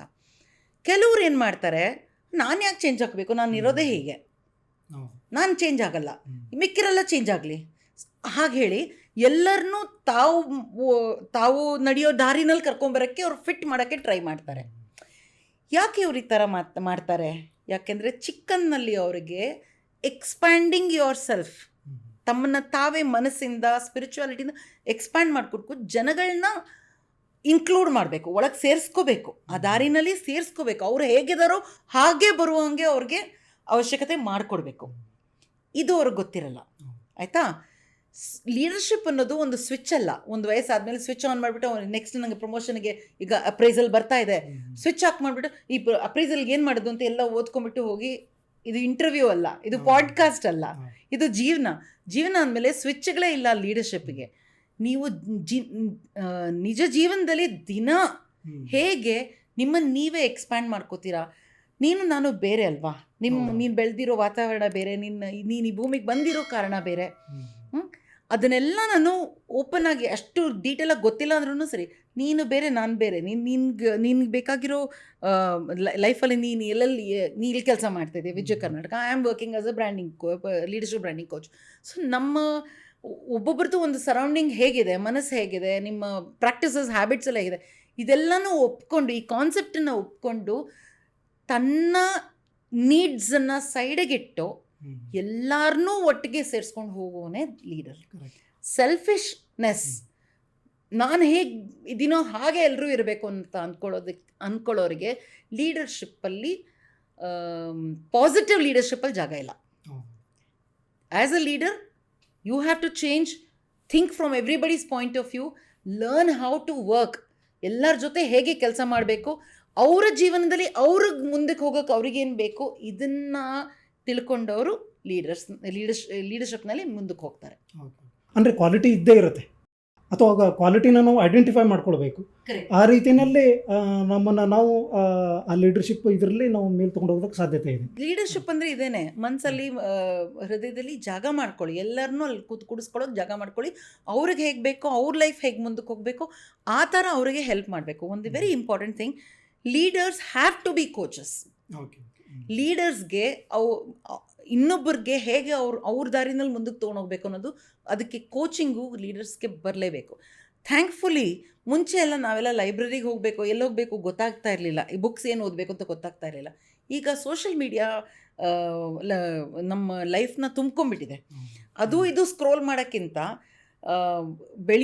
ಲೀಡರ್ಶಿಪ್ಪಲ್ಲಿ ಬೆಳಿಬೇಕು ಅಂತ ಆಸೆ ಇರೋರು ಸೋಷಿಯಲ್ ಮೀಡಿಯಾದಲ್ಲೇ ನೋಡ್ಬೋದು, what are the important qualities for leadership. ಭಗವದ್ಗೀತೆನಲ್ಲಿ ಏನು ಬರ್ದಿದ್ದಾನೆ ಅದಕ್ಕಿಂತ ಯಾವುದೂ ದೊಡ್ಡದಿಲ್ಲ. ಇದೆಲ್ಲ ಓಪನ್, ಮನಸ್ಸನ್ನು ಓಪನ್ ಮಾಡಿ ಇದೆಲ್ಲ ನೋಡಿ ಓದಿ ಕಲಿತ್ರೆ ನಿಮ್ಮ ಲೈಫಲ್ಲಿ ಸ್ಪೆಸಿಫಿಕ್ಕಾಗಿ ನಿಮ್ಗೆ ಏನು ಬೇಕಾಗುತ್ತೋ ಅದನ್ನು ನಾವು ಕಲಿಯುವಂತಹ ಅದಕ್ಕೆ ಬೇಕಾದಷ್ಟು ಲೆಸನ್ಸು ಎಲ್ಲ ಕಡೆನೂ ಇದೆ. ಈಗ ಅದೇ ನೀವು ಹೇಳಿದ್ರಿ, ನೀವು ಲೀಡರ್ಶಿಪ್ ಬ್ರ್ಯಾಂಡಿಂಗ್ ಕೋಚ್ ಆಗಿಬಿಟ್ಟು ಸುಮಾರು ಬೇರೆ ಬೇರೆ ಸಂಸ್ಥೆಗಳಲ್ಲಿ ಇಂಡಿವಿಜುವಲ್ ಆಗಿರ್ಬೋದು, ಬೇರೆ ಸುಮಾರು ಜನರಿಗೆಲ್ಲ ಕೋಚಿಂಗ್ ಎಲ್ಲ ಮಾಡಿದ್ದೀರಾ. ನಿಮ್ಮ ಕೋಚಿಂಗ್ ಸ್ಟೈಲ್ ಯಾವ ರೀತಿ ಇರುತ್ತೆ ಒಂದು, ಆಮೇಲೆ ನೀವು ಅವರಲ್ಲಿ ಲೀಡರ್ಶಿಪ್ ಇದೆ ಅಂತ ನೀವು ಹೇಗೆ ಐಡೆಂಟಿಫೈ ಮಾಡ್ತೀರಾ, ಆಮೇಲೆ ಅವ್ರ ರಿಕ್ವೈರ್ಮೆಂಟ್ ಯಾವ ಇರುತ್ತೆ as to become a big leader like that. ಆಮೇಲೆ ನಿಮಗೆ ಆ ಥರ ಏನಾದರೂ ಸವಾಲುಗಳನ್ನು, ಚಾಲೆಂಜಸ್ ಏನಾದರೂ ಎದುರಿಸಿದ್ರೆ ಈ ಥರ ಕೋಚಿಂಗ್ ಮಾಡುವಾಗ? ಒಳ್ಳೆ ಕ್ವೆಶ್ಚನ್ ಇದು. ನೀವು ಈ ಪ್ರೋಗ್ರಾಮ್ ಶುರು ಮಾಡಬೇಕಾದ್ರೆ ಹೇಳಿದ್ರಿ CB ಇಂದ ಬ್ರ್ಯಾಂಡಿಂಗ್ ಕೋಚ್, BCಗೆ ಟ್ರಾನ್ಸಿಷನ್ ಏನಿದೆ. ಆ್ಯಸ್ ಅ ಕೋಚ್ ನಾನು ಚಾಟರ್ ಬಾಕ್ಸ್ ಇರೋದನ್ನ ನಿಲ್ಲಿಸ್ಬಿಟ್ಟಿದ್ದೀನಿ. I don't speak. As a coach ನಾನು ಜಾಸ್ತಿ ಕೇಳಿಸ್ಕೊತೀನಿ, ಒಬ್ಸರ್ವ್ ಮಾಡ್ತೀನಿ ಅವ್ರ ಬಿಹೇವಿಯರ್ನ, ಕ್ವೆಶ್ಚನ್ ಕೇಳಿಬಿಟ್ಟು ನಾನು ಒಬ್ಸರ್ವ್ ಮಾಡ್ತೀನಿ, ನನ್ನ ನೋಟ್ಸ್ನ ನಾನು ಮಾಡ್ಕೋತೀನಿ. Every leader can do that. ಇದೇನು ದೊಡ್ಡೇನು ಸೀಕ್ರೆಟ್ ಏನಿಲ್ಲ. As a leader please try to understand people. ಅವ್ರ ಕಥೆನ ಹೇಳ್ತಾರೆ, ಅವ್ರಿಗೆ ಏನು ಬೇಕು, ಮುಂದಕ್ಕೆ ಏನಾಗಬೇಕು ಎಲ್ಲ ಅವ್ರು ಹೇಳ್ತಾರೆ. ಅವ್ರು ಹೇಳೋ ಕಥೆನೇ ತೊಗೊಂಡು ನಾವು ಅವ್ರ ಲೈಫಲ್ಲಿ ಅವ್ರ ಮುಂದಕ್ಕೆ ಹೋಗೋಕ್ಕೆ ಅಡಚಣೆಗಳು ಅವ್ರ ಲೈಫಲ್ಲಿ ಏನಿದೆ, ಯಾವ ಅಡಚಣೆನ ಹೇಗೆ ಅವರು ಸೈಡಿಗೆ ಹಾಕ್ಬಿಟ್ಟು ಮುಂದಕ್ಕೆ ಹೋಗ್ಬೋದು, ಇನ್ನೇನೇನು ಕ್ವಾಲಿಟೀಸ್ ಅವರಲ್ಲಿ ಒಳ್ಳೆ ಕ್ವಾಲಿಟೀಸ್ ಏನಿದೆ ಅದನ್ನು ಇನ್ನೂ ಮುಂದಕ್ಕೆ ಹೇಗೆ ತೊಗೊಂಡು ಹೋಗ್ಬೋದು, ಆ್ಯಂಡ್ ಅವ್ರಿಗೆ ಬರದೇ ಇರೋವಂತಹ ಕೆಲವು ಕ್ವಾಲಿಟೀಸ್ ಏನಿದೆ ಅವ್ರಿಗೆ ಬೇಕಾಗಿರೋದು, ಅವ್ರ ಲೈಫಲ್ಲಿ ಅವ್ರಿಗೆ ಬೇಕಾಗಿರೋ ಕ್ವಾಲಿಟೀಸು ಆದರೆ ಅವ್ರ ಹತ್ರ ಇಲ್ಲ ಈಗ, ಅದಕ್ಕೆ ಹೇಗೆ ನೀವು ಸಪೋರ್ಟ್ ಮಾಡ್ತೀರಾ. This is coaching. ಆ್ಯಂಡ್ ಅವ್ರಿಗೆ ಗೊತ್ತಾಗದೇ ಇರೋ ಹಾಗೆ ಅವ್ರ ಕೈ ಹಿಡ್ಕೊಂಡು ಅವ್ರ ಜೀವನದಲ್ಲಿ ನೀವು ನಡಿಬೇಕು, ನಿಮ್ಮ ಜೀವನದಲ್ಲಿ ಅವ್ರನ್ನ ಕರ್ಕೊಂಬರ್ಬಾರ್ದು. This is coaching, very simple. Even when I work with CEOs ಜೊತೆ ಅಥವಾ CXOs ಜೊತೆ, VP ಇರ್ಬೋದು, ಅವ್ರು ಏನು ಡೆಸಿಗ್ನೇಷನ್ ಆದರೂ ಇರ್ಬೋದು, ಎಷ್ಟೇ ನನಗಿಂತ ವಯಸ್ಸಾದವರು ಎಷ್ಟೋ ಜನ ಇದ್ದಾರೆ ನನಗೆ ಕ್ಲೈಂಟ್ಸು. ಅವ್ರ ಜೀವನದಲ್ಲಿರೋಂಥ ಅನುಭವಗಳು ನನಗೆ ಮೋಸ್ಟ್ಲಿ ಇರಲಿಕ್ಕಿಲ್ಲ. ಆದ್ರೂ ಅವ್ರ ಜೀವನನ ವಿತೌಟ್ ಫಿಲ್ಟರ್ಸ್ ನೋಡಿ ಒಂದು ಹೀಗೆ ಇರ್ಬೋದು ಹಾಗೆ ಇರ್ಬೋದು ಬಯಸಸ್ ಇಟ್ಕೋಬಾರ್ದು. ವಿತೌಟ್ ಫಿಲ್ಟರ್ ಅವ್ರ ಲೈಫನ್ನು ಅವ್ರ ಕಣ್ಣಿಂದ ನೋಡಿ ಅವ್ರಿಗೆ ಏನೇನು ತಡೆಗಳು ಬರ್ತಾ ಇದೆ, ಏನು ಹೊಸದು ಏನು ಅವ್ರು ಕಲ್ತ್ಕೋಬೇಕು ಅವ್ರಿಗೆ ಬೇಕಾಗಿರೋ ಹಾಗೆ, ಆ ಥರ ಅದನ್ನು ಒಂದು ಏರಿಯಲ್ ವ್ಯೂ ಇಂದ coach should always look at things from an aerial view ನೋಡಿ ಅವರಿಗೆ ಸಪೋರ್ಟ್ ಮಾಡೋದು. That is what coaching is about. ಈ ಹಂತದಲ್ಲಿ ಸುಮಾರು ಜನ ಇರ್ತಾರೆ, ನಾನು I am myself is a leader, ನನಗೆ ಕೋಚಿಂಗ್ಗೆ ಯಾವುದೂ ಬೇಕಾಗಿಲ್ಲ, ನನಗೆ ಯಾವುದೇ ಸ್ಕಿಲ್ ಸೆಟ್ಟು ಬೇಕಾಗಿಲ್ಲ, ನನಗೆ I am above all these things ಅಂತ ಆ ಥರ ಏನಾದರೂ ಯಾರಾದರೂ ಎಕ್ಸ್ಪ್ರೆಸ್ ಮಾಡಿದ್ದ ಯಾರಾದರೂ ಇದ್ದೀರಾ, ಅಥವಾ ಯಾರಾದರೂ ನೀವು ಕೋಚಿಂಗ್ ಕೊಡುವಾಗ ಏನಾದರೂ ಚಾಲೆಂಜಿಂಗ್ ಸಿಚುವೇಶನ್ ಏನಾದರೂ ಫೇಸ್ ಮಾಡಿದ್ರಾ? ಒಂದು 6-7-8 ಇಯರ್ಸ್ ಬ್ಯಾಕ್ ತನಕನೂ ನಾನು ತುಂಬ ಪ್ರೋಗ್ರಾಮ್ಸ್ ಮಾಡ್ತಿದ್ದೆ. ನನ್ನದೇ ಒಂದು ಫ್ರೈಡೇ ಸ್ಯಾಟರ್ಡೆ ಸಂಡೇ ವೀಕೆಂಡಲ್ಲಿ ನಾನು ಟ್ರೈನಿಂಗ್ ಪ್ರೋಗ್ರಾಮ್ ಮಾಡ್ತಿದ್ದೆ. ಎಲ್ಲರೂ ಬಂದು ದುಡ್ಡು ಕೊಟ್ಟು ಬರೋರು, ಊಟ ಗೀಟ ಎಲ್ಲ ಇರ್ತಿತ್ತು. ಫುಲ್ ಮಾರ್ನಿಂಗ್ 9 o'clock-ಇಂದ 9 o'clock ತನಕ ಪ್ರೋಗ್ರಾಮ್ ಮಾಡಿ ಅಲ್ಲಿಂದ ನಾವು ನೆಕ್ಸ್ಟ್ ಪ್ರೋಗ್ರಾಮ್ನೂ ಅವ್ರ ಮುಂದೆ ಇಡ್ತಾಯಿದ್ವಿ. ಬೇಕಾದವ್ರು ತೊಗೊಳ್ಳೋರು 1 year ಪ್ರೋಗ್ರಾಮ್. ಅಲ್ಲಿಗೆ ದುಡ್ಡು ಕೊಟ್ಟು ಬಂದವರು ಕೂಡ ಹೇಳ್ತಾಯಿದ್ರು, ನನಗಿಷ್ಟು ಸಾಕು, ನನಗೆ I don't need a coach, I am a good leader ಅಂತ ಅವ್ರು ಹೇಳ್ತಾಯಿದ್ರು. ಈ ಥರ ತುಂಬ ಜನ ಇದ್ದಾರೆ. ಅಂಥವ್ರು ನಮ್ಮ ಹತ್ರ ಬರೋದೇ ಇಲ್ಲ. ಅವ್ರಿಗೆ ಬೇಕಾದಾಗ ಏನು ಸೋಷಿಯಲ್ ಮೀಡಿಯಲ್ಲಿ ಏನಿದೆಯೋ ಅಷ್ಟೋ ಕಲ್ತ್ಕೋತಾರೆ. ಇಂಥವರು ಓಪನ್ ಇಲ್ಲ. ನಾನು ಹೇಳೋದು ಒಂದೇ, ನಿಮ್ಮ ಪ್ರಶ್ನೆಗೆ ಉತ್ತರ ಒಂದೇ. ನಮ್ಮ ಶ್ರೀರಾಮಚಂದ್ರ ವಿಷ್ಣು ಭಗವಾನ್ ಶ್ರೀರಾಮಚಂದ್ರನಾಗಿ ಬಂದರು, ಅವತಾರ ತಾಳಿದ್ರು. ಅವರಿಗಿಂತ ದೊಡ್ಡ ವಿಷ್ಣು ಭಗವಾನ್ಗಿಂತ ದೊಡ್ಡ ಗುರು ಯಾರಾದರೂ ಇರಬಹುದಾ?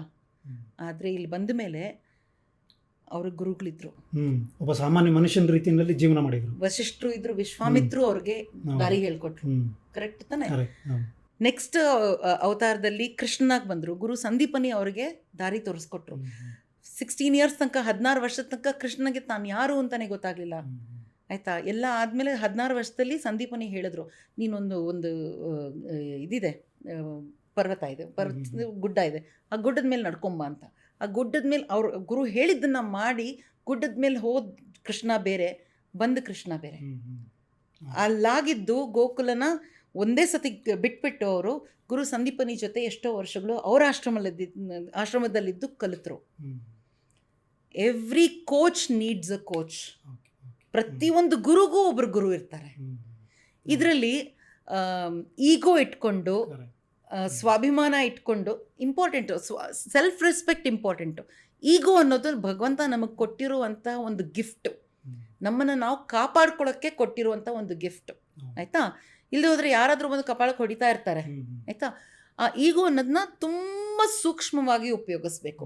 ಅಂದರೆ ಅಹಂಕಾರ ಇರಬೇಕು, ಅದರ ದುರಹಂಕಾರ ಇರಬಾರ್ದು. ದುರಹಂಕಾರ ಇರಬಾರ್ದು. ಅಹಂಕಾರ ಅನ್ನೋದು it comes two level of self respect. ಆಯಿತಾ? ಹೊಡೆದವ್ರನ್ನೆಲ್ಲ ಕೆನ್ನೆ ತೋರಿಸ್ಬಾರ್ದು, ಬಟ್ ಅದನ್ನು ದುರಹಂಕಾರ ಆಗಿರಬಾರ್ದು. ನನಗೆಲ್ಲ ಗೊತ್ತು ಅಂದವರು ಯಾವತ್ತೂ ಮುಂದಕ್ಕೆ ಹೋಗಿಲ್ಲ. ನಾನು ಹೇಳಿದ್ನಲ್ಲ, ಇದಕ್ಕಿಂತ ಬೇಕಾ? ಭಗವಂತನೇ ಕೆಳಗೆ ಬಂದಾಗ ಅವ್ರಿಗೂ ಗುರುಗಳು ಬೇಕು, ಅದಕ್ಕಿಂತನಾ? ಆಮೇಲೆ ಈಗ ನೀವು ಹೇಳಿದ್ರಿ, ನೀವು ಈ ಥರ ಸೆಮಿನಾರ್ ಅಥವಾ ವೆಬಿನಾರ್ ಎಲ್ಲ ಮಾಡುವಾಗ ಎಲ್ಲ ದುಡ್ಡು ಕೊಟ್ಟೆಲ್ಲ ಬರೋರು ಅಂತಂದ್ಬಿಟ್ಟು, ಈ ಲೀಡರ್ಶಿಪ್ ಬ್ರ್ಯಾಂಡಿಂಗ್ ಕೋಚ್ ಇದರಲ್ಲಿ ದುಡ್ಡಿನ ಮಹತ್ವ ಎಷ್ಟಿದೆ? ದುಡ್ಡೇ ಬೇಕಾ? ದುಡ್ಡು ಇಲ್ಲದೇ ಕೋಚಿಂಗ್ ಎಲ್ಲ ಮಾಡೋದಕ್ಕೆ ಸಾಧ್ಯತೆ ಇದನ್ನು as it become a business ಇದು ಯಾವ ರೀತಿ ಬೆಳೀತಾ ಇದೆ? ನಾನು ಕೋಚಿಂಗ್ ಸರ್ಟಿಫಿಕೇಷನ್ ಮಾಡ್ಕೊಂಡಿದ್ದು ಸುಮಾರು 2013-14 ಕಳೆದ ಒಂದು 10-12 ವರ್ಷದಲ್ಲಿ ಕೋಚಿಂಗ್ ಇಂಡಸ್ಟ್ರಿ ಏನಿದೆ ತುಂಬ ಬೆಳೆದೋಗಿದೆ. ಈಗ ಒಳ್ಳೆತನದಿಂದ ಹೇಳ್ತಾ ಇದ್ದೀನಿ, from I am saying this with a very nice, in a nice way. ಈಗ ಒಂದು ಹಲವಾರು ವರ್ಷಗಳು ಕಾರ್ಪೊರೇಟಲ್ಲಿ ಕೆಲಸ ಮಾಡಿ ಬೋರ್ ಆಗಿಬಿಟ್ರೆ ಅವ್ರಿಗೆ ಇನ್ನೊಂದು ಸ್ವಲ್ಪ ಕೆಲಸ ಮಾಡೋದು ಬೇಡ, ನನ್ನದೇ ಬಿಸ್ನೆಸ್ ಮಾಡ್ಕೊಳ್ಳೋಣ ಅಂದರೆ ಅವ್ರು ಏನು ಮಾಡ್ತಾರೆ, easy to jump into coaching business. ಇದು ಯಾತಕ್ಕಾಗಿದೆ ಅಂತಂದರೆ, ಸಾಮಾನ್ಯ ಜನರಲ್ಲೂ ಒಂದು ಕಾರ್ಪೊರೇಟ್ ಇಂಡಸ್ಟ್ರಿನಲ್ಲೋ ಬಿಸ್ನೆಸ್ಸಲ್ಲೂ ಅಷ್ಟೇ ಒಂದು ನಾಲೆಡ್ಜ್ ಇದೆ ಅವರಿಗೆ. ಈ ಲೆವೆಲ್ ತನಕ ನಾನೇ ಬಂದುಬಿಟ್ಟೆ, ಇದಕ್ಕೆ ಮೇಲೆ ನನಗೆ ಹೆಲ್ಪ್ ಬೇಕು, ಯಾರಾದರೂ ನನ್ನ ಕೈ ಹಿಡ್ಕೊಂಡು ಮುಂದಕ್ಕೆ ತಗೊಂಡು ಹೋಗೋಕ್ಕೆ ಹೆಲ್ಪ್ ಬೇಕು. ನಾವು ಎಂಥ ಒಂದು ಸಮಯದಲ್ಲಿ ಇದ್ದೀವಿ ಅಂತಂದರೆ, ವೆಬ್ಸೈಟು ಯಾರಾದರೂ ಓಪನ್ ಮಾಡಿದ್ರೆ 3 ಸೆಕೆಂಡು ಅವರಿಗೆ ಅಟೆನ್ಷನ್ ಸ್ಪ್ಯಾನ್ ಇರೋದು. ಆ 3 ಸೆಕೆಂಡಲ್ಲಿ ಯಾರ್ದು ವೆಬ್ಸೈಟು ಅವರು ಕ್ರಿಯೇಟ್ ಮಾಡಿರೋರು 3 ಸೆಕೆಂಡಲ್ಲಿ ನಮ್ಮ ಅಟೆನ್ಷನ್ನ ಹಿಡ್ಕೊಂಬಿಡ್ಬೇಕು. ಆ 3 ಸೆಕೆಂಡ್ ಅಟೆನ್ಷನ್ ಹಿಡ್ಕೊಂಡಿಲ್ಲ ಅಂತಂದರೆ ಅವ್ರು ರೈಟ್ ಸ್ವೈಪೋ ಲೆಫ್ಟ್ ಸ್ವೈಪೋ ಮಾಡಿಕೊಂಡು ಬೇರೆದು ಕೊಟ್ಟಿರ್ತಾರೆ. ವಿಡಿಯೋಸಿಂದ ಹಿಡಿದು ಶಾರ್ಟ್ಸ್ ತನಕ ಬಂದುಬಿಟ್ಟಿದ್ದಾರೆ. ಶಾರ್ಟ್ಸಲ್ಲೂ ಅಷ್ಟೇ 1 ಮಿನಿಟಿಂದ 15 ಸೆಕೆಂಡ್ ಶಾರ್ಟ್ಸ್ಗಳು ಇವಾಗ ತುಂಬ ಫಾಸ್ಟಾಗಿ ಓಡ್ತಾ ಇದೆ ಅಂತ ಕೇಳ್ಪಟ್ಟೆ ನಾವು. ಆಯಿತಾ? ಸೊ ಇಷ್ಟೇ ಇದಿರಬೇಕಾದ್ರೆ ಜನಗಳಿಗೆ ಅಭಿವೃದ್ಧಿ ಬೇಕು, ನೆಕ್ಸ್ಟ್ ಲೆವೆಲ್ಗೆ ಹೋಗಬೇಕು. ಮತ್ತೆ ಎಲ್ಲಿ ನಾನು ಎಷ್ಟು ಬೇಗ ನಾನು ಕಾರ್ಪೊರೇಟ್ ಲ್ಯಾಡರ್ನ ಹತ್ಬೋದು ಅನ್ನೋದನ್ನು ಜನ ನೋಡ್ತಾ ಇದ್ದಾರೆ. ಇದಕ್ಕೆ ಬೇಕಾದಷ್ಟು ಅವ್ರ ಹಣ ಅವರು ಖರ್ಚು ಮಾಡೋಕ್ಕೆ ರೆಡಿ ಇದ್ದಾರೆ. ಅಂದರೆ ಒಂದು ಗಿಡ ಬೆಳಿಬೇಕಾದ್ರೆ ಅದಕ್ಕೆ ಗೊಬ್ಬರ ನೀರು ಹಾಕಲೇಬೇಕು. ಅದೇ ರೀತಿಯಲ್ಲಿ ನಾವು ಬೆಳಿಬೇಕಾದ್ರೆ ಆ ಲೀಡರ್ಶಿಪ್ಗೆ ಬೇಕಾಗಿರೋಂಥ ನರಿಶ್ಮೆಂಟಿಗೆ ಏನೇನು ಬೇಕೋ ಅದು ನಾವು ಮಾಡಲೇಬೇಕಾಗಿರುತ್ತೆ. ಈಗ ಕಾಲ ಆಗಿದೆ ಆ್ಯಂಡ್ ಬೇಕಾದಷ್ಟು ಕೋಚುಗಳು ಇದ್ದಾರೆ. ಎಷ್ಟು ಬರುತ್ತೋ ಅವರು ಹೇಗಿದ್ದಾರೆ ಅನ್ನೋದನ್ನ ನಾವು ಕಮೆಂಟ್ ಮಾಡಲ್ಲ, ಬಟ್ ಬೇಕಾದಷ್ಟು ಕೋಚುಗಳು ಇದ್ದಾರೆ. ಆ ಕೋಚುಗಳು already they are selling so much. ಎಲ್ಲದಕ್ಕಿಂತ ನನ್ನ ಕಾನ್ಸೆಪ್ಟ್ ಹೇಗೆ ಮುಂದು, ಇದು ಯಾತಕ್ಕೆ ಬೇಕು ಅನ್ನೋದನ್ನ ನೀವು ಇನ್ಸ್ಟಾಗ್ರಾಮ್ ಓಪನ್ ಮಾಡಿದ್ರೆ ಎವ್ರಿ ಸೆಕೆಂಡ್ ಪೋಸ್ಟ್ ಏನಿದೆ ಅದು ಯಾರೋ ಏನೋ ಸೆಲ್ ಮಾಡ್ತಾನೆ ಇದ್ದಾರೆ. ಆಯಿತಾ? ಅಷ್ಟು ಕೋಚಸ್ಸು ಇದ್ದಾರೆ, ಆ ಕೋಚುಗಳನ್ನ ಸರ್ವಿಸನ್ನು ಕೊಂಡ್ಕೊಳ್ಳುವಂಥ ಜನನೂ ಇದ್ದಾರೆ, ದುಡ್ಡು ಸ್ಪೆಂಡ್ ಮಾಡೋಕ್ಕೆ ರೆಡಿನೂ ಇದ್ದಾರೆ. ನಾನು ಇನ್ಫ್ಯಾಕ್ಟ್ ಸ್ಟಡಿ ಮಾಡ್ತಾ ಇರುವಾಗ ನೋಡ್ತಾ ಇದ್ದೆ, ಸುಮಾರು ಕಂಟ್ರಿಗಳಲ್ಲಿ, ಬೇರೆ ಕಂಟ್ರಿ ಅಷ್ಟಲ್ಲ, ಈವನ್ ಇಂಡಿಯಾದಲ್ಲೂ ಕೂಡ ಈ ಕನ್ವೆನ್ಷನಲ್ ಕೈಂಡ್ ಆಫ್ ಕೋಚಿಂಗ್ಗಿಂತ ಅನ್ಕನ್ವೆನ್ಷನಲ್ ಕೈಂಡ್ ಆಫ್ ಕೋಚಿಂಗ್ ಕೂಡ ಸಾಕಷ್ಟು ಬೆಳೀತಾ ಇದೆ. ಇದ್ರ ಬಗ್ಗೆ ಏನಾದರೂ ಹೇಳೋದಕ್ಕೆ ಸಾಧ್ಯತೆ ಇದೆಯಾ? What is that unconventional kind of coaching? ಈಗ ಕನ್ವೆನ್ಷನಲ್ ಕೋಚಿಂಗ್ ಅಂದರೆ ಮುಂಚೆ ಒಂದು 20 ವರ್ಷ 30 ವರ್ಷಕ್ಕೆ ಹಿಂದೆ ಹೋಗೋಣ. ಕೋಚ್ ಅಂತ ಯಾರಾದರೂ ಹೇಳಿದ್ರೆ ಫುಟ್ಬಾಲ, ವಾಲಿಬಾಲ, ಟೆನ್ನಿಸ್ ಅಂತ ಕೇಳ್ತಾ ಇದ್ರು, ಆಯಿತಾ? ಅಥವಾ 12th ಸ್ಟ್ಯಾಂಡರ್ಡಲ್ಲಿ ಈಗ PUC, ಸೆಕೆಂಡ್ PUC ಅದಕ್ಕೆ ಕೋಚಿಂಗ್ ಸೆಂಟ್ರಲ್ ಕೋಚಾ ನೀವು ಅಂತ ಕೇಳ್ತಾ ಇದ್ರು. ಈಗ ಲಾಸ್ಟ್ ಒಂದು 15 ಇಯರ್ಸಿಂದ ಅಂತ ಹೇಳ್ಬೋದು, ಕಾರ್ಪೊರೇಟ್ ಕೋಚಿಂಗ್ ಅವ್ರ ಕಾರ್ಪೊರೇಟ್ ಲೀಡರ್ಸ್ಗೆ coaching it's become very very very very common. Coaching ಇನ್ಸ್ಟಿಟ್ಯೂಟ್ಸ್ಗಳಿದೆಯಲ್ಲ, ಅಂದರೆ ಇವಾಗ ಕೋಚಿಂಗ್ ಸರ್ಟಿಫಿಕೇಷನ್ ಕೊಡೋರು, ICF is an international coaching federation, ಒಂದು ಬಾಡಿ ಅದು. ಅದರ ಅಕ್ರೆಡಿಟೇಷನ್ ತೊಗೊಂಡಿರುವಂತಹ ಕೋಚಿಂಗ್ ಸೆಂಟರ್ಸ್ ಇದೆಯಲ್ಲ, ಕಾಲೇಜಸ್, ಇನ್ಸ್ಟಿಟ್ಯೂಟ್ಸ್ ಇದೆಯಲ್ಲ, ವರ್ಲ್ಡ್ ಓವರ್ ಇದೆ ಅದು, ಆಯಿತಾ? ಅವರು ಆ ಇನ್ಸ್ಟಿಟ್ಯೂಟ್ಸ್ಗಳು ತುಂಬ ಆಗೋಗಿದೆ. ಬೆಂಗಳೂರಲ್ಲೇ ನಿಮಗೆ ಒಂದು 50ರಿಂದ ಜಾಸ್ತಿನೇ ಕೋಚಿಂಗ್ ಇನ್ಸ್ಟಿಟ್ಯೂಟ್ಸ್ ಹತ್ರ ಕರ್ನಾಟಕದಲ್ಲಿ ಇರ್ಬೋದು, ಆಯಿತಾ? ಆಲ್ ಇಂಡಿಯಾನಲ್ಲಿ ಇನ್ನೂ ಜಾಸ್ತಿ ಇರ್ಬೋದು. As a concept and as an industry, ಇದು ಇಂಡಸ್ಟ್ರಿಯಾಗಿ ಬೆಳೆದೋಗಿದೆ, ಆಯಿತಾ? So it's very easy. ಅವರು ಒಂದು ನಾನು ಮಾಡಿದಾಗ $1,000 ಇತ್ತು, US ಮಾಡಿದ್ದು. ಸೊ $1,000 ಇತ್ತು ಕೋಚಿಂಗ್ಗೆ. ಇದಕ್ಕೆ ನಾನು ಅಷ್ಟು ಸ್ಪೆಂಡ್ ಮಾಡಬೇಕಾಗಿದೆ. ಆಗ ಐ ರಿಮೆಂಬರ್ $60,000 ₹60 ಇತ್ತು ವ್ಯಾಲ್ಯೂಸ್, ಅರೌಂಡ್ 60,000 ರೂಪೀಸು ನನ್ನ ಕೋಚಿಂಗ್ ಇದಕ್ಕೆ ನಾನು 6 ಮಂತ್ಸ್ ಪ್ರೋಗ್ರಾಮ್ಗೆ ನಾನು ಕೊಟ್ಟಿದ್ದೆ. ಈಗ ಕಾಸ್ಟು ಕಮ್ಮಿ ಆಗಿದೆ, ಎಲ್ಲ ಕಡೆನೂ ಅವೈಲೇಬಲ್ ಇದೆ. ಮುಂಚೆ ನಮ್ಮ ತಾತ ಅವರೆಲ್ಲ ಇವರು SSLC ಪಾಸ್ ಮಾಡಿದ್ದಾರೆ, ಆಮೇಲೆ ನಮ್ಮ ಪೇರೆಂಟ್ಸ್ ಲೈಫಲ್ಲಿ ಆ ಟೈಮಲ್ಲಿ ಬಂದು ಅವರು ಗ್ರ್ಯಾಜುಯೇಟು, ಆಮೇಲೆ ಡಬಲ್ ಗ್ರ್ಯಾಜುಯೇಟ್ ಆಯಿತು, ಆಮೇಲೆ MBA ಬಿಕೇಮ್ ಲೈಕ್ 10 ಸ್ಟ್ಯಾಂಡರ್ಡ್. ಈಗ coaching institutes, coaching as a concept ಎಲ್ಲರೂ ತಗೋತಾ ಇದ್ದಾರೆ, ಆಯಿತಾ? ಸೊ ಆ್ಯಸ್ ಇಂಡಸ್ಟ್ರಿ ಗ್ರೋಸ್, ನಿಮಗೆ ಗೊತ್ತು, ಎಲ್ಲ ಇಂಡಸ್ಟ್ರಿಲೂ ಇರೋ ಹಾಗೆ ಟಾಪ್ ಲೆವೆಲ್ಲೂ ಇರ್ತಾರೆ, ಒಳ್ಳೆ ಕ್ವಾಲಿಟಿನವರು ಇರ್ತಾರೆ, ಎಲ್ಲ ಥರನೂ ಇರ್ತಾರೆ. ಇವಾಗ ಎಲ್ಲರೂ ಲೀಡರ್ಶಿಪ್ ಕೋಚ್ ಆಗಿಬಿಟ್ರೆ ಅದೇ ಒಂದು ಇಂಡಸ್ಟ್ರಿ ಆಗೋಗುತ್ತೆ. ಕೋಚಿಂಗ್ ಅಂತ ಸರ್ಟಿಫಿಕೇಷನ್ ಮಾಡ್ಕೊಂಡಿರೋರು ಅಲ್ಲಿ ಬರಿಬೇಕಾಗಿದ್ದೇನಿಲ್ಲ, ನಾನು ಈ ಸಬ್ಜೆಕ್ಟಲ್ಲಿ ಕೋಚ್ ಮಾಡ್ತೀನಿ ಅನ್ನೋದಿಲ್ಲ. ಆ ಕೋಚಿಂಗ್ ಕಾನ್ಸೆಪ್ಟ್ ಕಲ್ತ್ಕೊಂಡು ನಿಮ್ಮ ಸಬ್ಜೆಕ್ಟಲ್ಲಿ ನೀವು ಮಾಡ್ಬೋದು. ಫಾರ್ ಎಕ್ಸಾಂಪಲ್, ನೀವು ಕೋಚಿಂಗ್ ಸರ್ಟಿಫಿಕೇಷನ್ ತೊಗೊಂಡು ಹೇಗೆ ಒಂದು ಪಾಡ್ಕಾಸ್ಟ್ ಮಾಡ್ಬೋದು ಅಂತ ಪಾಡ್ಕಾಸ್ಟ್ ಕೋಚ್ ಆಗಿ ನೀವು ಬರ್ಬೋದು. ಮೋಸ್ಟ್ಲಿ ಇವಾಗ ಇಂಟರ್ವ್ಯೂ ಆದಮೇಲೆ ನೋಡಿದ್ರೆ ಇರ್ಬೋದು ಯಾರೋ ಪಾಡ್ಕಾಸ್ಟ್ ಹೇಗೆ ಮಾಡೋದು ಅಂತ ಕೋಚ್. ಇಲ್ಲ, ಇನ್ಫ್ಯಾಕ್ಟ್ ಒಬ್ಬರು ನಮ್ಮ ಸ್ನೇಹಿತರ ಮಗಳೊಬ್ಬಳು, ಶೀ ಈಸ್ ಆಲ್ಸೋ ಕೋಚ್. ಅಂದರೆ ಇನ್ನೂ ತುಂಬ ಹೆಂಗಿದ್ದಾರೆ, ಬಟ್ ಶೀ ಈಸ್ ಆಲ್ರೆಡಿ ಇನ್ನು ಕೋಚಿಂಗ್, ಯೋಗ ಕೋಚ್ ಮಾಡ್ತಾರೆ, ಅದೆಲ್ಲ ಕೋಚ್ ಮಾಡ್ತಾರೆ. ಅದ್ರ ಜೊತೆಗೆ ಹೂಪ್ ಅಂತ ಇರುತ್ತಲ್ಲ, ಒಂಥರ ತಿರುಗಿಸ್ಬಿಟ್ಟು ಆಡ್ತಾರಲ್ವ, she is the coach of ಅದನ್ನು ಕೋಚಿಂಗ್ ಮಾಡ್ತಾರೆ ಅವರು. ಸೊ ಈ ಥರ ನಾನು ಯಾಕೆ ಹೇಳಿದೆ ಅಂದರೆ, ಈ ಥರ ಅನ್ಕನ್ವೆನ್ಷನಲ್ ಕೈಂಡ್ ಆಫ್ ಕೋಚಿಂಗ್ ಎಲ್ಲ ಸುಮಾರೆಲ್ಲ ಬರ್ತಾ ಇದೆ. ಆಮೇಲೆ ಇನ್ನೊಂದು ಪ್ರಶ್ನೆ ಕೇಳಬೇಕು ನಾನು ಇದ್ರ ರಿಲೇಟೆಡ್. ಈಗ ನಿಮ್ಮದೆಲ್ಲ ಫಿಸಿಕಲ್ ಕೋಚಿಂಗ್ ಇರುತ್ತಲ್ವ, ನೀವು ಫಿಸಿಕಲಿ ಹೋಗ್ಬಿಟ್ಟು ಜನರ ಜೊತೆಗೆ ಮಾತಾಡಿ ಅವ್ರ ಸ್ಟೋರಿಗಳನ್ನೆಲ್ಲ ಕೇಳಿ ಅದನ್ನೆಲ್ಲ ಅರ್ಥ ಮಾಡಿಕೊಂಡು ಅವ್ರಿಗೆ ಬೇಕಾಗಿರೋ ರೀತಿಯಲ್ಲಿ ನೀವು ಕೋಚಿಂಗ್ ಮಾಡ್ತೀರಾ.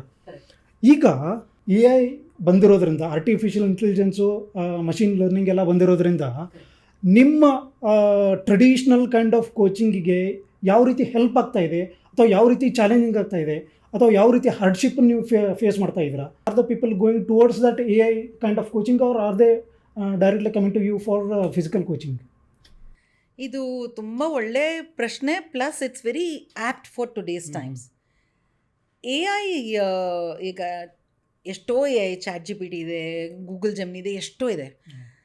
ಇದು ನನಗೆ ಗೊತ್ತಿರೋ ಹಾಗೆ ಆ್ಯಂಡ್ ನಾನು ಹೆಂಗೆ ಯೂಸ್ ಮಾಡ್ತೀನಿ ಅಂದರೆ ರಿಸರ್ಚಿಗೆ ಯೂಸ್ ಮಾಡ್ತೀನಿ. ಈಗ ನಾನು ರಿಸರ್ಚ್ ಮಾಡಲಿಕ್ಕೆ 10 ಕಡೆ 10 ವೆಬ್ಸೈಟು 10 ಬ್ಲಾಗ್ಗಳನ್ನ ನೋಡೋಕ್ಕೆ ಬದಲು ಒಂದು ಕಡೆ ನಾನು ಪ್ರಶ್ನೆ ಹಾಕಿದ್ರೆ ಅದು ಎಲ್ಲನೂ ಕನ್ಸಾಲಿಡೇಟ್ ಮಾಡಿ ಕೊಡುತ್ತೆ ಅಂತ ಒಂದು ನಂಬಿಕೆ.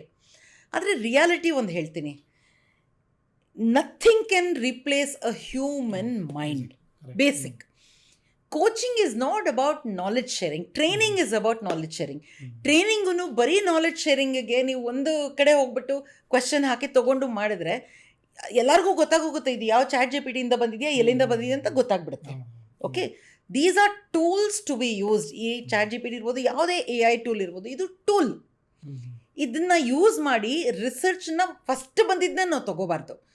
ಅದನ್ನು ಇನ್ನೊಂದು ಸ್ವಲ್ಪ ಹಲವಾರು ಪ್ರಶ್ನೆಗಳನ್ನ ಈ ಕಡೆಯಿಂದ ಆ ಕಡೆಯಿಂದ ಪ್ರಶ್ನೆಗಳನ್ನ ಕೇಳಿ ಅದನ್ನು ನೀವು ಇನ್ನೂ ಮುಂದೆ ಒಳ್ಳೆ ಕ್ವಾಲಿಟಿ ಕೊಡೋ ಹಾಗೆ ನಾವು ಅದನ್ನ ತಯಾರು ಮಾಡಬೇಕು. ಅಂದರೆ ಅದಕ್ಕೆ ನಾವು ಮೈಂಡನ್ನು ಯೂಸ್ ಮಾಡಿ ಅದನ್ನು ಅದರ ಬೆಸ್ಟಿಗೆ ತೊಗೊಂಡು ಹೋಗೋಕ್ಕೆ ನಾವು ಯೂಸ್ ಮಾಡಬೇಕು. ಆ ಟೂಲ್ನು ಆಪ್ಟಿಮಲ್ ಲೆವೆಲ್ಗೆ ತೊಗೊಂಡು ಹೋಗೋಕ್ಕೆ ನಾವು ಅದನ್ನು ತಯಾರಿ ಮಾಡಬೇಕು. ಪ್ರಶ್ನೆ ಕೇಳಿ ಆ್ಯಂಡ್ ಯಾವಾಗ ಮಾಡಬೇಕು? ಪ್ರತಿ ಸರ್ತಿ ಮಾಡಬೇಕು. ಸುಮ್ಮನೆ ಹೇಳಿದ ಆನ್ಸರ್ ಎಲ್ಲ ತೊಗೊಂಡು ಹಾಕೋ ಆಗಿಲ್ಲ. ಹಾಗಾದರೆ ಏನರ್ಥ ಅಂದರೆ ನಮ್ಮ ಇಂಟೆಲಿಜೆನ್ಸ್ನ ಯೂಸ್ ಮಾಡಿ ಅದನ್ನು ತಯಾರಿ ಮಾಡಿ ರಿಸರ್ಚ್ ಮಾಡೋಕ್ಕೆ ಅದನ್ನ ಹೇಳಿ ಅದರಲ್ಲಿ ಪುಷ್ ಮಾಡಿ ರಿಸರ್ಚ್ನ ನೀವು ಇವಾಗ ಟೀಮಲ್ಲಿ ಒಂದು 3 ಜನ ಇರ್ತಾರೆ, ಅವ್ರನ್ನ ಹೇಗೆ ನೀವು ಪುಷ್ ಮಾಡ್ತಿರೋ ಒಳ್ಳೆ ರಿಸಲ್ಟ್ ಕೊಡೋಕ್ಕೆ, ಅದೇ ಥರ ನಾವು ನಮ್ಮ ಮೈಂಡ್ನ ಅಪ್ಲೈ ಮಾಡಿ AI ನಾವು ಒಳ್ಳೆ ರಿಸಲ್ಟು ಬೆಟರ್ ರಿಸಲ್ಟ್ ಕೊಡೋಕ್ಕೆ ನಾವು ಪ್ರತಿ ಸರ್ತಿ ಅದನ್ನ ಟ್ರೈನ್ ಮಾಡಬೇಕು. So AI become an AI is just your integral assistant. part of your coaching. ಆ ಥರ ಏನಿಲ್ಲ. No. AI will always be your assistant. You should never become the subordinate of AI. ಒಂದು ಕೋಚಿಂಗ್ ಅಂತ ಅಂದಮೇಲೆ I can only use AI for basic research. ಮನಸ್ಸನ್ನು ಅರ್ಥ ಮಾಡ್ಕೊಳ್ಳೋ ಅಂಥ ಏನೂ ಹೇಳದೆ ಮನಸ್ಸನ್ನು ಅರ್ಥ ಮಾಡ್ಕೊಳ್ಳೋ ಬಿಹೇವಿಯರ್ ಅರ್ಥ ಮಾಡ್ಕೊಳ್ಳೋ ಶಕ್ತಿ ಅದರಲ್ಲಿಲ್ಲ. ಅದು ಹ್ಯೂಮನ್ ಬೀಯಿಂಗ್ ಅಲ್ಲ, ಪಂಚೇಂದ್ರಿಯಗಳು ಅದರಲ್ಲಿಲ್ಲ. ಆಯಿತಾ? ನಾನು ನೀನು ಮಾತಾಡಬೇಕಾದ್ರೆ there is lot of energy flow. ಆಯಿತಾ? ಪಾಸಿಟಿವ್ ಎನರ್ಜಿ ಬರುತ್ತೆ, ಸ್ವಲ್ಪ ಎಲ್ಲೋ ನೆಗೆಟಿವ್ ಎನರ್ಜಿ ಕಾಣ್ಕೊಳ್ಳುತ್ತೆ. ಅದನ್ನು ಸೆನ್ಸ್ ಮಾಡೋದು ಕೋಚನ ಕರ್ತವ್ಯ.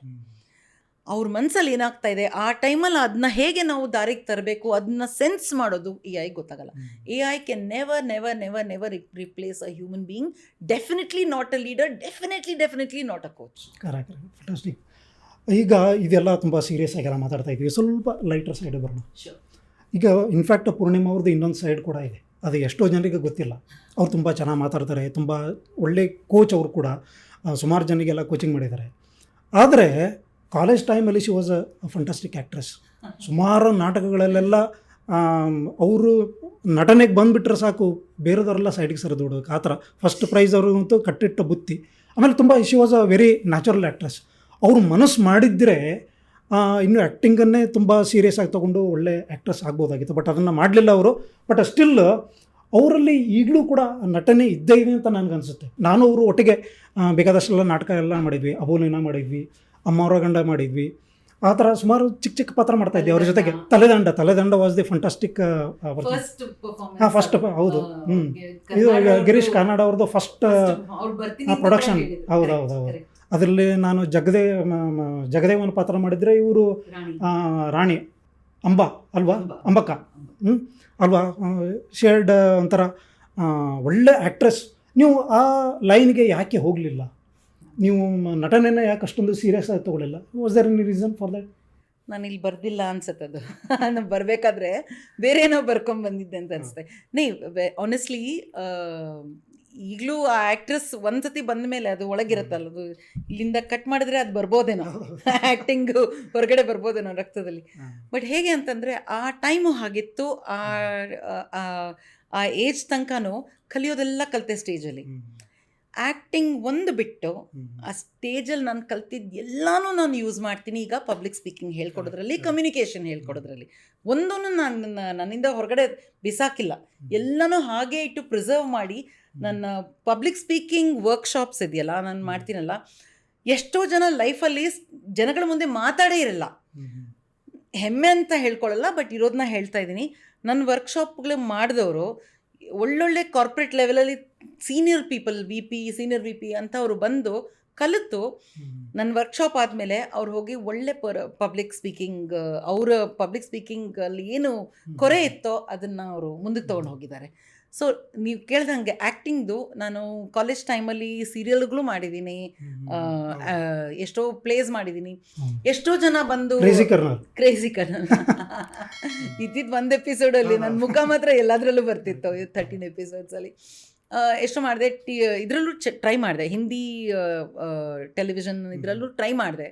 ಬಟ್ ಅದೇ ನಾನು ಈ ಲೈನಲ್ಲಿ ಬರಬೇಕು ಅಂತ ಇದ್ದಿದ್ದು ಅಲ್ಲ ಹೊಟ್ಟೋಗಿದ್ರೆ ಬೇರೆ ಆಗ್ತಾಯಿತ್ತು. ನಾನು ಈಗ ಈ ಪ್ರಶ್ನೆ ಯಾಕೆ ಕೇಳ್ತೀನಿ ಅಂತಂದರೆ, ವೆರಿ ಇಂಪಾರ್ಟೆಂಟ್ ಥಿಂಗು. ಈಗ ಲೀಡರ್ಶಿಪ್ ಆಗಬೇಕಾದ್ರೆ ನಮ್ಮಲ್ಲಿ ಕೆಲವೊಂದು ಕ್ವಾಲಿಟಿಗಳು ಇರಬೇಕಾಗುತ್ತೆ. ನಮ್ಮ ದಿರಿಸುಗಳು ಯಾವ ರೀತಿ ಇರಬೇಕು, ನಾವು ಮಾತಾಡೋ ರೀತಿ ಯಾವ ರೀತಿ ಇರಬೇಕು, ನಮ್ಮ ಹಾವಭಾವಗಳು ಯಾವ ರೀತಿ ಇರಬೇಕು, ನಾವು ಯಾವುದೇ ಪ್ರಶ್ನೆ ಕೇಳಿದಕ್ಕೆ ನಮ್ಮ ರೆಸ್ಪಾನ್ಸ್ ಯಾವ ರೀತಿ ಇರಬೇಕು, ಇದೆಲ್ಲ ಗುಣಗಳು ಕೂಡ ಒಬ್ಬ ನಟನಿಗೂ ಕೂಡ ಇರಬೇಕಾಗಿರುತ್ತೆ ಅಲ್ವಾ? ಅವ್ರದ್ದು ತಮ್ಮ ಮೇಕಪ್ ಯಾವ ರೀತಿ ಮಾಡ್ಕೊಳ್ತಾರೆ, ತಮ್ಮ ಹಾವಭಾವ ಯಾವ ರೀತಿ ಇರುತ್ತೆ, ಯಾವ ರೀತಿ ಡೈಲಾಗ್ ಡೆಲಿವರಿ ಮಾಡ್ತಾರೆ, ಯಾವ ರೀತಿ ಮೂಮೆಂಟ್ಸ್ ಇರುತ್ತೆ, ಯಾವ ರೀತಿ ಆ್ಯಕ್ಷನ್ಗೆ ರಿಯಾಕ್ಷನ್ ಇರುತ್ತೆ. ಸೊ ಈ ಆ್ಯಕ್ಟಿಂಗನ್ನು ಕೂಡ ನೀವು ನಿಮ್ಮ ಲೀಡರ್ಶಿಪ್ ಟ್ರೈನಿಂಗ್ ಕೋಚಿಂಗಲ್ಲಿ ಅಳವಡಿಸ್ಕೊಂಡಿದ್ದೀರಾ? ಅಂದರೆ ಇಂಟೆನ್ಷನಲಿ ಅಳವಡಿಸ್ಕೊಂಡಿದ್ದೀರಾ ಅಥವಾ it has come naturally to you? Beautiful question Prasad. ನನ್ನ 3 ದಿನದ ಪ್ರೋಗ್ರಾಮ್ ಒಂದು ಮಾಡ್ತೀನಿ ಕಮ್ಯುನಿಕೇಷನ್ ಬಗ್ಗೆ. ಓಕೆ, ಅದರಲ್ಲಿ ಮೊದಲನೇ ದಿವಸ ವಾಯ್ಸ್ ಹೇಳ್ಕೊಡ್ತೀನಿ. ಆಯಿತಾ? Peach, volume, word stress, tone, diction ಎಲ್ಲ ಹೇಳ್ಕೊಡ್ತೀನಿ. ಸೊ ನನ್ನ ಫೋಟೋಗಳು ನಾನು ಹಿಂಗೆ ಶೇರ್ ಮಾಡ್ತೀನಿ. ಹೇಗೆಂದರೆ ಅಲ್ಲಿ ಅವತ್ತಿನ ದಿವಸ ಕಮ್ಯುನಿಕೇಷನ್ ವರ್ಕ್ಶಾಪಲ್ಲಿ ಕುರ್ಸಿಗಳಿರಲ್ಲ. ನೀವು CEO ಆಗಿರ್ಬೋದು, ವರ್ಲ್ಡ್ಸ್ ಬೆಸ್ಟ್ CEO ಆಗಿರಬೇಕು, ನೆಲದ ಮೇಲೆ ಕೂತ್ಕೋಬೇಕು, ಸ್ಟೇಜ್ ಇರುತ್ತೆ. ಕೂತ್ಕೊಂಡು ಅಲ್ಲಿ ವಾಯ್ಸ್ನ ಹೇಗೆ ನಾವು ಪ್ರಾಕ್ಟೀಸ್ ಮಾಡೋದು. ಆಯಿತಾ? ನಮ್ಮ ವಾಯ್ಸ್ ಕಮಾಂಡಿಗಿದ್ದರೆ ಅರ್ಧ ಕೆಲಸ ಆಯಿತು. ಆಯಿತಾ? ಎಷ್ಟೇ ವೀಕ್ ವಾಯ್ಸ್ ಇದ್ರೂ, ಕ್ವಾಲಿಟಿ ಆಫ್ ವಾಯ್ಸ್ ವೀಕ್ ಇದ್ರೂ ಅದಕ್ಕೆ ನಾವು ಸ್ಟ್ರೆಂತ್ ಕೊಡ್ಬೋದು. ಟೋನ್ ಅನ್ನೋದು ನಾವೆಲ್ಲ ಕಲ್ತಿರೋದೇ ಇದು. ಟೋನ್ ಅನ್ನೋದು ನಾವು ಏನು ಯೋಚನೆ ಮಾಡ್ತಾ ಇದೀವೋ ಅಲ್ಲಿಂದ ಬರುತ್ತೆ. It is not a physical thing. ಮನಸ್ಸಲ್ಲಿ ನಾವು ನಮ್ಮನ್ನು ಹೇಗೆ ಪೊಸಿಷನ್ ಮಾಡ್ಕೊಂಡಿರ್ತೀವಿ, ಇನ್ನೊಬ್ಬರನ್ನ ಹೇಗೆ ಪೊಸಿಷನ್ ಮಾಡಿರ್ತೀವಿ, ಆ ಥರ ಅಲ್ಲಿಂದ ಬರುತ್ತೆ ಟೋನಾಲಿಟಿ ಅನ್ನೋದು. It is a mental thing, not a physical thing. ಅದು volume. Most leaders fail in communicating properly because ಅವ್ರದ್ದು ರೆಸ್ಪೆಕ್ಟ್ ಸಿಗಬೇಕು ಅಂದರೆ ವಾಲ್ಯೂಮ್ ಚೆನ್ನಾಗಿರಬೇಕು. ನಾವು ಹೆಂಗೆ ಕಲ್ತಿದ್ದು, ನಾಯ್ರಿ ಅವರು ಜ್ಞಾಪಕ ಇದೆಯಾ? ಮೈಕೇ ಇರ್ತಾ ಇರಲಿಲ್ಲ. MES ಕಾಲೇಜ್ ಸ್ಟೇಜಲ್ಲಿ ನಿಂತ್ಕೊಂಡು ವಿದೌಟ್ ಮೈಕ್ ಲಾಸ್ಟ್ ಅಲ್ಲಿ ತನಕ ಕೇಳಿಸ್ಬೇಕು. ಆ ಥರ ವಾಯ್ಸ್ ಬರಬೇಕು, ಎಲ್ಲರಿಗೂ ಬರೋದಕ್ಕಾಗ ಸಾಧ್ಯ. ಅದು ನಿನ್ನ ವಾಯ್ಸ್ ಜೋರಾಗಿದೆ ಅದಕ್ಕೆ ಬರುತ್ತೆ ಅಂತಲ್ಲ, ವಾಯ್ಸ್ ಬ್ರೇಕ್ ಆಗುತ್ತೆ, ಬೇಕಾಗಿ ಬರಬೇಕದು. ನಟನೆಯಲ್ಲಿ ನಾವು ಕಲ್ತಿದ್ದು ಪ್ರತಿಯೊಂದೂ ಜೀವನದಲ್ಲಿ ಅಳವಡಿಸ್ಕೋಬಹುದು. ಯಾಕೆ ಅಂದರೆ ನಟನೆಯಲ್ಲಿ ನಾವು ಏನು ಕಲಿತೀವಿ, ಆ ಒಂದು ಪಾತ್ರ ಮಾಡಬೇಕಾದ್ರೆ ಆ ಪಾತ್ರದಲ್ಲಿರೋ ಒಂದು ಕ್ಯಾರೆಕ್ಟರ್ ಇದೆಯಲ್ಲ, ಅದು ಅವರು ಹೇಗೆ ಯೋಚನೆ ಮಾಡ್ತಾರೆ, ಅವರ ಹಾವಭಾವಗಳೇ ಹೇಗಿದೆ, ಅವ್ರ ಲೈಫ್ ಅನುಭವ ಹೇಗಿರ್ಬೋದು, ಇದನ್ನೆಲ್ಲ ನಾವು ನಮ್ಮ ಮನಸ್ಸಿನಲ್ಲಿ ಅದನ್ನ ಯೋಚನೆ ಮಾಡ್ತೀವಿ, ಕ್ಯಾರೆಕ್ಟರೈಸೇಷನ್ ಮಾಡ್ಕೋತೀವಿ, ಅದನ್ನು ಅಳವಡಿಸ್ಕೋತೀವಿ. ನಮ್ಮ ಮೂಲಕವಾಗಿ ನಾವು ಮಾಡೋ ನಾಟಕ ಮೂಲಕವಾಗಿ ಅದನ್ನ ಅಳವಡಿಸ್ಕೊಡ್ತೀವಿ. ಇದರಲ್ಲಿ ಏನು ಗೊತ್ತಾಗುತ್ತೆ, as a coach, as a leader. Okay, ನಾವು ಲೀಡರ್ ಅಂತಲೇ ಮಾತಾಡೋಣ. ಆ್ಯಸ್ ಅ ಲೀಡರ್ ನಿಮ್ಮ ಟೀಮ್ ಮೆಂಬರು ಅವ್ರನ್ನ ಅರ್ಥ ಮಾಡ್ಕೊಳ್ಳೋದು, ಬಿಕಾಸ್ ಪ್ರಾಕ್ಟೀಸ್ ಆಗಿದೆಯಲ್ಲ ಆ್ಯಕ್ಟಿಂಗಲ್ಲಿ. ಅವ್ರನ್ನ ಒಂದು ಕ್ಯಾರೆಕ್ಟರಾಗಿ ಮಾಡಿಕೊಂಡು ಅವ್ರ ಕ್ಯಾರೆಕ್ಟ್ರಲ್ಲಿ ಅವರ ಜೀವನದಲ್ಲಿ ಏನೇನು ಅನುಭವಗಳಾಗಿದೆ, ಅವ್ರು ಹೇಗೆ ಯೋಚಿಸ್ತಾರೆ, ಅವ್ರ ಬಿಹೇವಿಯರ್ ಏನು, ಯಾಕೆ ಒಂಥರ ಬಿಹೇವ್ ಮಾಡ್ತಾರೆ, ಅದಕ್ಕೆ ರೂಟ್ ಕಾಸ್ ಏನು, ಇದೆಲ್ಲ ನಾವು ನಾಟಕದಲ್ಲಿ ಮಾಡಿದ್ನ ಲೀಡರ್ಶಿಪ್ಪಲ್ಲಿ ಎಲ್ಲರ ಬಗ್ಗೆನೂ ನಮಗೆ ಅದನ್ನ ಪ್ರಾಕ್ಟೀಸ್ ಮಾಡ್ಕೋಬೋದು. ಮಾಡ್ಕೊಂಡಾಗ ನಾನು ನನ್ನ ಮೂಗಿಗೆ ನೇರವಾಗಿ ಹೋಗ್ತೀನಿ, ನೀನು ಇಲ್ಲೇ ಬಂದು ಸೇರ್ಕೊ ಅಂತ ಹೇಳಕ್ಕೆ ಸಾಧ್ಯನೇ ಇಲ್ಲ. ಬಿಕಾಸ್ ಎಂಪಥಿ ಅನ್ನೋದು ಅಲ್ಲಿ ಕ್ರಿಯೇಟ್ ಆಗೋಗಿರುತ್ತೆ. ಓ, ಇವ್ರ ಜೀವನದಲ್ಲಿ ಹೀಗೆ, ಇವ್ರನ್ನ ನಾನು ಹೇಗೆ ಹೆಲ್ಪ್ ಮಾಡೋದು, ಅವ್ರನ್ನ ಹೆಂಗೋ ಹೀಗೆ ಹೋಗಬೇಕು ದಾರಿ, ಅವ್ರು ಹೆಂಗೋ ಹೋಗ್ತಾ ಇದ್ದಾರೆ, ಅವ್ರನ್ನ ಹೇಗೆ ವಾಪಸ್ ಹೀಗೆ ತರೋದು, ಇದು ಅವ್ರ ಬಗ್ಗೆ ಯೋಚನೆ ಮಾಡೋವಂಥ ಒಂದು ಶಕ್ತಿ ಖಂಡಿತ ಬರುತ್ತೆ. And very very beautiful question this is, thank you. ಇದು ಹೇಗೆ ಅಂತಂದರೆ, ಪ್ರತಿಯೊಬ್ಬ ಮಗುನೂ ನಾಟಕ ಮಾಡಬೇಕು. ಪ್ರತಿಯೊಬ್ಬ ಯುವಕ ಯುವತಿನೂ ಕಾಲೇಜಲ್ಲಿ ನಾಟಕಗಳು ಮಾಡಿ, ಏನಿಲ್ಲ ಅಂದರೂ ಅಲ್ಲೇ ಪರ್ಫಾರ್ಮೆನ್ಸ್ ಕೊಡಲಿಲ್ಲ ಅಂದ್ರೂ ನಾಟಕ ಶಿಬಿರದಲ್ಲಿ ಭರ್ತಿ ಆಗಿ ನೀವು ಇದೆಲ್ಲ ನಿಮಗೆ ಗೊತ್ತಾಗುತ್ತೆ. Body language very important. Body language Prasad, tall leaders ಆರ್ಗನೈಸೇಷನಲ್ಲಿ ನಿಂತ್ಕೊಂಡು ಇದಿದೆ ನೋಡಿ, ಬಟ್ಟೆ ಇದಿಲ್ಲ, ಇದನ್ನ ಹೀಗೆ ಮಾಡ್ತಿರ್ತಾರೆ, ಕಾಣಿಸ್ತಾ ಇದೆಯಾ, ಇದನ್ನ ಕೈಯಲ್ಲಿ ಕೆಳಗಡೆ ಹೀಗೆ ಮಾತಾಡಬೇಕಾದ್ರೆ ತಮ್ಮ ನಾಭಿಗಿಂತ ಕೆಳಗಡೆ ಕೈನ ಆಡಿಸ್ತಾರೆ. Okay, without knowing. ಕೈ ಹ್ಯಾಂಡ್ ಮೂವ್ಮೆಂಟ್ ಇದೆಯಲ್ಲ, ಇದು ಚೆಸ್ಟ್ ಲೆವೆಲಲ್ಲಿ ಇದ್ದರೆ ಒಳ್ಳೆಯದು. ಮುಖಕ್ಕೆ ಮುಂದೆ ಕೈನೂ ಬರಬಾರ್ದು, ಕೆಳಗಡೆ ಮಾಡಿದ್ರೆ ಯು ಲುಕ್ ವೆರಿ ವೀಕ್. ನಿಂತ್ಕೊಳ್ಬೇಕಾದ್ರೆ ಶೋಲ್ಡರ್ಸು ಸ್ಟ್ರೇಟ್ ಆಗಿರಬೇಕು. ಇದೆಲ್ಲ ನಮ್ಮ ನಾಯ್ರಿ ಅವರು ಹೇಗೆ 2 hours ಒಂದೇ ಥರ ನಿಂತ್ಕೊಳ್ಳೋಕೆ ಹೇಳೋದು. ಚೂ ಹೀಗಾದರೆ ಬಿದ್ರು ಕಡ್ಡಿ ಇರೋದು ಫಟ್ ಅಂತ ಹೊಡಿಯೋರು ನಾವೆಲ್ಲ ಹೊಡಿಸ್ಕೊಂಡಿದ್ದೀವಿ. 2 years ಶಿಬಿರದಲ್ಲಿ ನಾವಿದ್ವಿ. ಅವ್ರನ್ನ ನೆನೆಸ್ಕೊಳ್ಳದೆ ಇರೋ ದಿನಾನೇ ಇಲ್ಲ, ಗುರುಗಳು ಅವ್ರು ನಮ್ಮದು. ಸೊ ಕಮಿಂಗ್ ಬ್ಯಾಕ್, ರಿಯಲ್ ಲೈಫಲ್ಲಿ daily on a daily basis ರಿಲೇಷನ್ಶಿಪ್ಪಲ್ಲಿ ಇದು ಬ್ಲೂಮ್ ಆಗುತ್ತೆ. ನಮ್ಮಲ್ಲಿ ಲೀಡರ್ಶಿಪ್ ಕ್ವಾಲಿಟಿ ತುಂಬಿದ್ದೇ ಗೋಪಾಲಕೃಷ್ಣ ನಾಯ್ಡು ಅವರು. We have to be very thankful to him. In fact unfortunately is not with us right now. ಸುಮಾರು ಸ್ಪಿರಿಚುವಲಿಟಿ ಬಗ್ಗೆ ಸುಮಾರೆಲ್ಲ ಮಾತಾಡಿದ್ರಿ. ಅದೇ ನಮಗೆ ಬೇಸು, ಅದೇ ಎಂತ ನಮ್ಮ ಲೀಡರ್ಶಿಪ್ಪನ್ನು ಕ್ವಾಲಿಟಿನ ಇಂಪ್ರೂವ್ ಮಾಡೋದೇ ಅದು, ಅಥವಾ ನಮ್ಮ ತುಂಬೋದೇ ಅದು ಅಂತಂದ್ಬಿಟ್ಟು. ಹಾಗಾದರೆ ಈ ಸ್ಪಿರಿಚುವಲಿಟಿಗೂ ಲೀಡರ್ಶಿಪ್ಗೂ ಏನಾದರೂ ಕೊಂಡಿ ಅಥವಾ ಸಮಥಿಂಗ್ ಏನಾದರೂ ಇದೆಯಾ? It is not a special thing. ಒಂದು ಸ್ವಿಚ್ ಅಲ್ಲ ಸ್ಪಿರಿಚುವಾಲಿಟಿ. ಸ್ವಿಚ್ ಹಾಕಿದ್ರೆ ಸ್ಪಿರಿಚುವಾಲಿಟಿ ಅರಳು ಬರುತ್ತೆ ಅನ್ನೋದು. ನಾವು ಬಂದಿರೋದೇ ಸ್ಪಿರಿಚುವಲ್ ವರ್ಲ್ಡಿಂದ. ಇಲ್ಲಿ ಭೂಮಿಗೆ ಬಂದಿರೋದು ಆತ್ಮ ಅನ್ನೋದೇ ಸ್ಪಿರಿಚುವಲ್ಲು. ಆತ್ಮನ ತೆಗೆದು ಬಿಡಿ ಏನಾಗುತ್ತೆ ಅಂತ ನೋಡೋಣ. ಬಟ್ ಶಿವ ಶವ. ಎಷ್ಟೋ ಜನ ಇದನ್ನು ನಂಬಲ್ವಲ್ಲ. ಅದೇ ನಾನು ಒಂದು ಎಕ್ಸಾಂಪಲ್ ಹೇಳ್ತೀನಿ. ಒಂದು ಪ್ಲಗ್ ಇರುತ್ತೆ, ಎಲ್ಲರ ಮನೇಲೂ ಸ್ವಿಚ್ಚು ಪ್ಲಗ್ಗು ಇದ್ದೇ ಇರುತ್ತೆ, ಆಯಿತಾ. ಇದು ಹೇಗಾಯಿತು ಅಂತಂದರೆ, ಒಂದು ಆರ್ಗ್ಯುಮೆಂಟ್ ಆಯಿತು. ಅದರಲ್ಲಿ ಕರೆಂಟ್ ಇದೆ ಅಂತ ನನಗೆ ಹೆಂಗೆ ಕಾಣಿಸ್ತಾ ಇಲ್ಲಲ್ಲ, ಕರೆಂಟ್ ಹೇಗಿದೆ, ನಾನು ಒಂದೇ ಹೇಳೋದು, ಕೈ ಹಾಕಿ ನೋಡಿ ಅಂತ. ಕೈ ಹಾಕಿ ನೋಡಿ ಕರೆಂಟ್ ಇದೆಯಾ ಇಲ್ವಾ ಗೊತ್ತಾಗುತ್ತೆ ಅಂತ. ಹೀಗೆ ಹೇಳೋರು ಜೀವನದಲ್ಲಿ ಆನ್ ಎ ಡೈಲಿ ಬೇಸಿಸ್ ಹಲವಾರು ಜಾಗಗಳಲ್ಲಿ ಅವ್ರು ಹೋಗಿ ಸಿಚುವೇಶನಲ್ಲಿ ಹೋಗಿ ಸಿಕ್ಕಾಕೊಂಡ್ಬಿಡ್ತಾರೆ. ಅಲ್ಲಿಂದ ವಿಲ ಓದಾಡ್ತಾರೆ ಹೊರತು ಹೊರಗೆ ಬರೋಕ್ಕೆ ಗೊತ್ತಾಗಲ್ಲ. ಬಿಕಾಸ್ ಅವರಿಗೆ ಅವರ ಟ್ರಸ್ಟನ್ನು, ಅವರ ಹೋಪನ್ನು, ಆಯಿತಾ, ಅವರ ಆ್ಯಂಕರಿಂಗನ್ನು ಎಲ್ಲೂ ಒಂದು ಕಡೆ ಭದ್ರವಾಗಿ ಇಟ್ಟಿಲ್ಲ, ಸಮರ್ಪಣೆ ಮಾಡಿಲ್ಲ, ದೇವರಿಗೆ ಸಮರ್ಪಣೆ ಮಾಡಿಲ್ಲ. ಓಕೆ, ನಾವೆಲ್ಲ ಒಂದು ಫೇಸ್ ಇದೆ ಲೈಫಲ್ಲಿ, ಟೀನೇಜ್ ಫೇಸ್ ಇದೆ. ಅಲ್ಲಿ ಹೋಗ್ಬಿಟ್ಟು ದೇವ್ರು ಇದನ್ನು ತೋರಿಸು ಎಲ್ಲಿ ಅಂತ ನಾನು ಕೇಳಿದ್ದೀನಿ, ನೀವು ಕೇಳಿರ್ಬೋದು. ಅಮ್ಮ ಹೇಳ್ತಾರೆ ನಮಸ್ಕಾರ ಮಾಡ್ಕೊಂಡು ಹೋಗು, ಹಾಗೆ ಮಾಡು ಹೀಗೆ ಮಾಡು ಅಂತ. ನನಗೆ ಪಿಕ್ಚರ್ಗಳೆಲ್ಲ ನೋಡಿದ್ವಲ್ಲ, ದೇವ್ರು ಎಲ್ಲಿದ್ದಾನೆ ತೋರಿಸು, ನನಗೇನು ಗೊತ್ತಿಲ್ಲ, ನಾನು ದೇವಸ್ಥಾನದ ಒಳಗಡೆ ಬರಲ್ಲ ಅಂತ. ಇದೆಲ್ಲ ಎಲ್ಲರೂ ಮಾಡಿರೋದೆ. ಅಲ್ಲಿಂದ ಮೆಚೋರಿಟಿ ತೊಗೊಂಡು ಮುಂದಕ್ಕೆ ಹೋಗ್ಬೇಕು, ಅದೇ ಜೀವನ ಅಲ್ವಾ. ಅಲ್ಲೇ ಸಿಕ್ಕಾಕೊಂಡ್ಬಿಟ್ರೆ ಅಲ್ಲಿಂದ ಬೆಳೀದೇ ಇರೋರು ಹೇಗೆ ಇನ್ನೊಬ್ಬರಿಗೆ ಲೀಡ್ರಾಗಿ ಇರೋಕ್ಕೆ ಸಾಧ್ಯ? ಅದು ಒಂದು ವಿಷಯ. ಇನ್ನೊಂದೇನು ಅಂತಂದರೆ, ಸ್ಪಿರಿಚುವಲ್ ಗ್ರೌಂಡಿಂಗ್ ಏನಿದೆ ಅದು ಮನೆ ವಾತಾವರಣಗಳಲ್ಲಿ ಆ್ಯಸ್ ಪೇರೆಂಟ್ಸ್, ಆ್ಯಸ್ ದೊಡ್ಡವರು ನಮ್ಮ ಕರ್ತವ್ಯ ಮಕ್ಕಳಿಗೆ ಆ ಒಂದು ವಾತಾವರಣನ ಮಾಡಿಕೊಡೋದು. ಅವರು ಟೀನೇಜರ್ ಆದಾಗ ಆ್ಯಸ್ ಯೂಶ್ವಲ್ ಎಲ್ಲರ ಥರನೇ ವರ್ಲ್ಡ್ ಓವರ್ ಆಗುತ್ತೆ ಇದು. ನನಗೆ ಭಗವಂತ ಇಷ್ಟ ಇಲ್ಲ, ಸ್ಟೈಲ್ ಮಾಡ್ಕೊಳ್ಳೋದು, ಕುಂಕುಮ ಇಟ್ಟರೆ ಅಳಿಸ್ಕೊಂಡ್ಬಿಡೋದು. ಇದು ನನ್ನ ಮಗನೂ ಮಾಡಿದ್ದಾನೆ, ನಾನೂ ಮಾಡಿದ್ದೀನಿ, ಆಯಿತಾ. ಆಗ ಪೇಷನ್ಸ್ ಆಗಿರಬೇಕು. ಪೇಷಂಟಾಗಿದ್ದು ಆ ಟೀನೇಜ್ ಎಸ್ಪೆಷಲಿ ಏಜಲ್ಲಿ ಅವ್ರು ಎಲ್ಲೆಲ್ಲಿ ಬೀಳ್ತಾ ಇದ್ದಾರೆ, ಎಲ್ಲೆಲ್ಲಿ ಬೀಳಬಹುದು, ಆ ಹಗ್ಗನ ಹಿಂದಿಂದ ಹಗ್ಗನ ಹಿಡ್ಕೊಂಡಿರ್ಬೇಕು. ಲಗಾಮ್ ಅಂತಾರಲ್ಲ, ಅದು ಲೂಸ್ ಬಿಟ್ಟು ಎಲ್ಲಿ ಬೇಕೋ ಅಲ್ಲಿ ಮಾತ್ರ ಹೇಳ್ಕೋಬೇಕು. ಆಗ ಸರಿಯಾದ ಸಮಯ ನೋಡಿ ಕೂತ್ಕೊಂಡು ಮಾತಾಡಿ ಅವ್ರನ್ನ ಮತ್ತೆ ದಾರಿಗೆ ತರಬೇಕು. ಹೀಗೆ ಮಾಡದೇ ಇರೋದು, ಹಾಗೆ ಲಂಗಿಲ್ಲ ಲಗಾಮಿಲ್ಲ ಬಿಟ್ಬಿಟ್ರೆ ಅವ್ರು ಕಳೆದೋಗ್ತಾರೆ. ಅದು ಫಂಟಾಸ್ಟಿಕ್ ಆನ್ಸರ್. ಇನ್ಫ್ಯಾಕ್ಟ್ ಇದನ್ನು ಎಲ್ಲರೂ ತಮ್ಮ ಜೀವನದಲ್ಲಿ ಅಳವಡಿಸ್ಕೊಡೋದಕ್ಕೆ ಪ್ರಯತ್ನ ಮಾಡಬೇಕು. ಆಮೇಲೆ ನೀವು ಈಗ ಸುಮಾರು ಲೀಡರ್ಶಿಪ್ ಬ್ರ್ಯಾಂಡಿಂಗ್ ಕೋಚ್ ಆಗಿ ಸುಮಾರು ಎಲ್ಲ ಕೋಚಿಂಗ್ ಎಲ್ಲ ಮಾಡಿದ್ದೀರಾ. ಮುಂದೆ ಏನೇನು ಕನಸುಗಳನ್ನ ಇಟ್ಕೊಂಡಿದ್ದೀರಾ? ಮುಂದೆ ಏನೇನು ಸಾಧನೆಗಳನ್ನು ಮಾಡಬೇಕಂತ ನೀವು ಕನಸ್ಕೊಂಡಿದ್ದೀರಾ?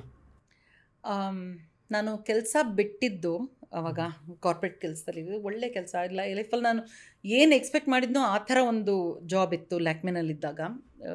Almost head of operations and sales, head of the business ಆಗಿದ್ದೆ. ಆ ಕೆಲಸ ಬಿಟ್ಟಿದ್ದಕ್ಕೆ 2 ಕಾರಣ. ಒಂದು, ನನಗೆ ಡೈವೋರ್ಸ್ ಎಲ್ಲ ಆಗೋಗಿತ್ತು, ಐ ವಾಸ್ ಫ್ರೀ. ನನ್ನ ಬೆಸ್ಟ್ ಫ್ರೆಂಡ್ ಬಂದು ಒಂದು ಪ್ರಪೋಸಲ್ ಇಟ್ಟರು, I want to marry you with your son ಅಂದ್ಬಿಟ್ಟು. It was very difficult situation, difficult decision, because ನಾನೊಬ್ಬಳೇ ಇಲ್ಲ, ನನ್ನ ಮಗನ ಇದ್ದ. ಸರಿ, ಮದುವೆ ಆದ್ವಿ, and he has adopted my son has grown into a very fine man thanks to my husband Rajeev. ಆ ಟೈಮಲ್ಲಿ ಇದು ಒಂದು ಕಾರಣ ಇತ್ತು. ಬಾಂಬೆನಲ್ಲಿದ್ದೆ ಆಗ, ಅಲ್ಲೆಲ್ಲ ಬಿಟ್ಟು ಬೆಂಗಳೂರಿಗೆ ಬಂದು ಹೊಸದಾಗಿ ಜೀವನ ಶುರು ಮಾಡಿದ್ವಿ. ಇನ್ನೊಂದು ಕಾರಣ ಏನಿತ್ತು ಅಂತಂದರೆ, ನನಗೆ ಬೇಕಾದ ಹಾಗೆ ನಾನು ನನ್ನ ಕರಿಯರ್ನ ಅಲ್ಲಿ ನನ್ನ ಸೆಲ್ಫಿಶ್ ಫೋಕಸ್ಸಿಂದ ಎಲ್ಲರೂ ಮಾಡ್ತಾರೆ, ನಾನು ಹೋದೆ. ಆ ಹಂತದಲ್ಲಿ ನನಗೆ ಏನು ಅನಿಸ್ತು ಅಂದರೆ, there was a lot of change in my spiritual self, inner self. ಇಷ್ಟು ದಿವಸ ನನಗೋಸ್ಕರ ಬಾಳಿದ್ದು ಸಾಕು. ಈಗ ನಾವು I have to look at doing something, leaving behind something.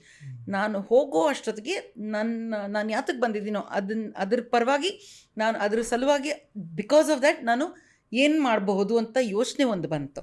So ಅದು ಬಿಟ್ಟು, ಅದಕ್ಕೆ ಕಾರ್ಪೊರೇಟ್ ಲೈಫ್ ಬಿಟ್ಟು ಐ ಸ್ಟಾರ್ಟೆಡ್ ಎಕ್ಸ್ಪ್ಲೋರಿಂಗ್ ಲೈಫ್. ಎಷ್ಟೋ ಕೋರ್ಸ್ಗಳನ್ನ ಹೇಳಿದಾಗ ಮಾಡ್ಕೊಂಡೆಲ್ಲ ಮಾಡಿ ಈಗ ಇಲ್ಲಿದ್ದೀನಿ.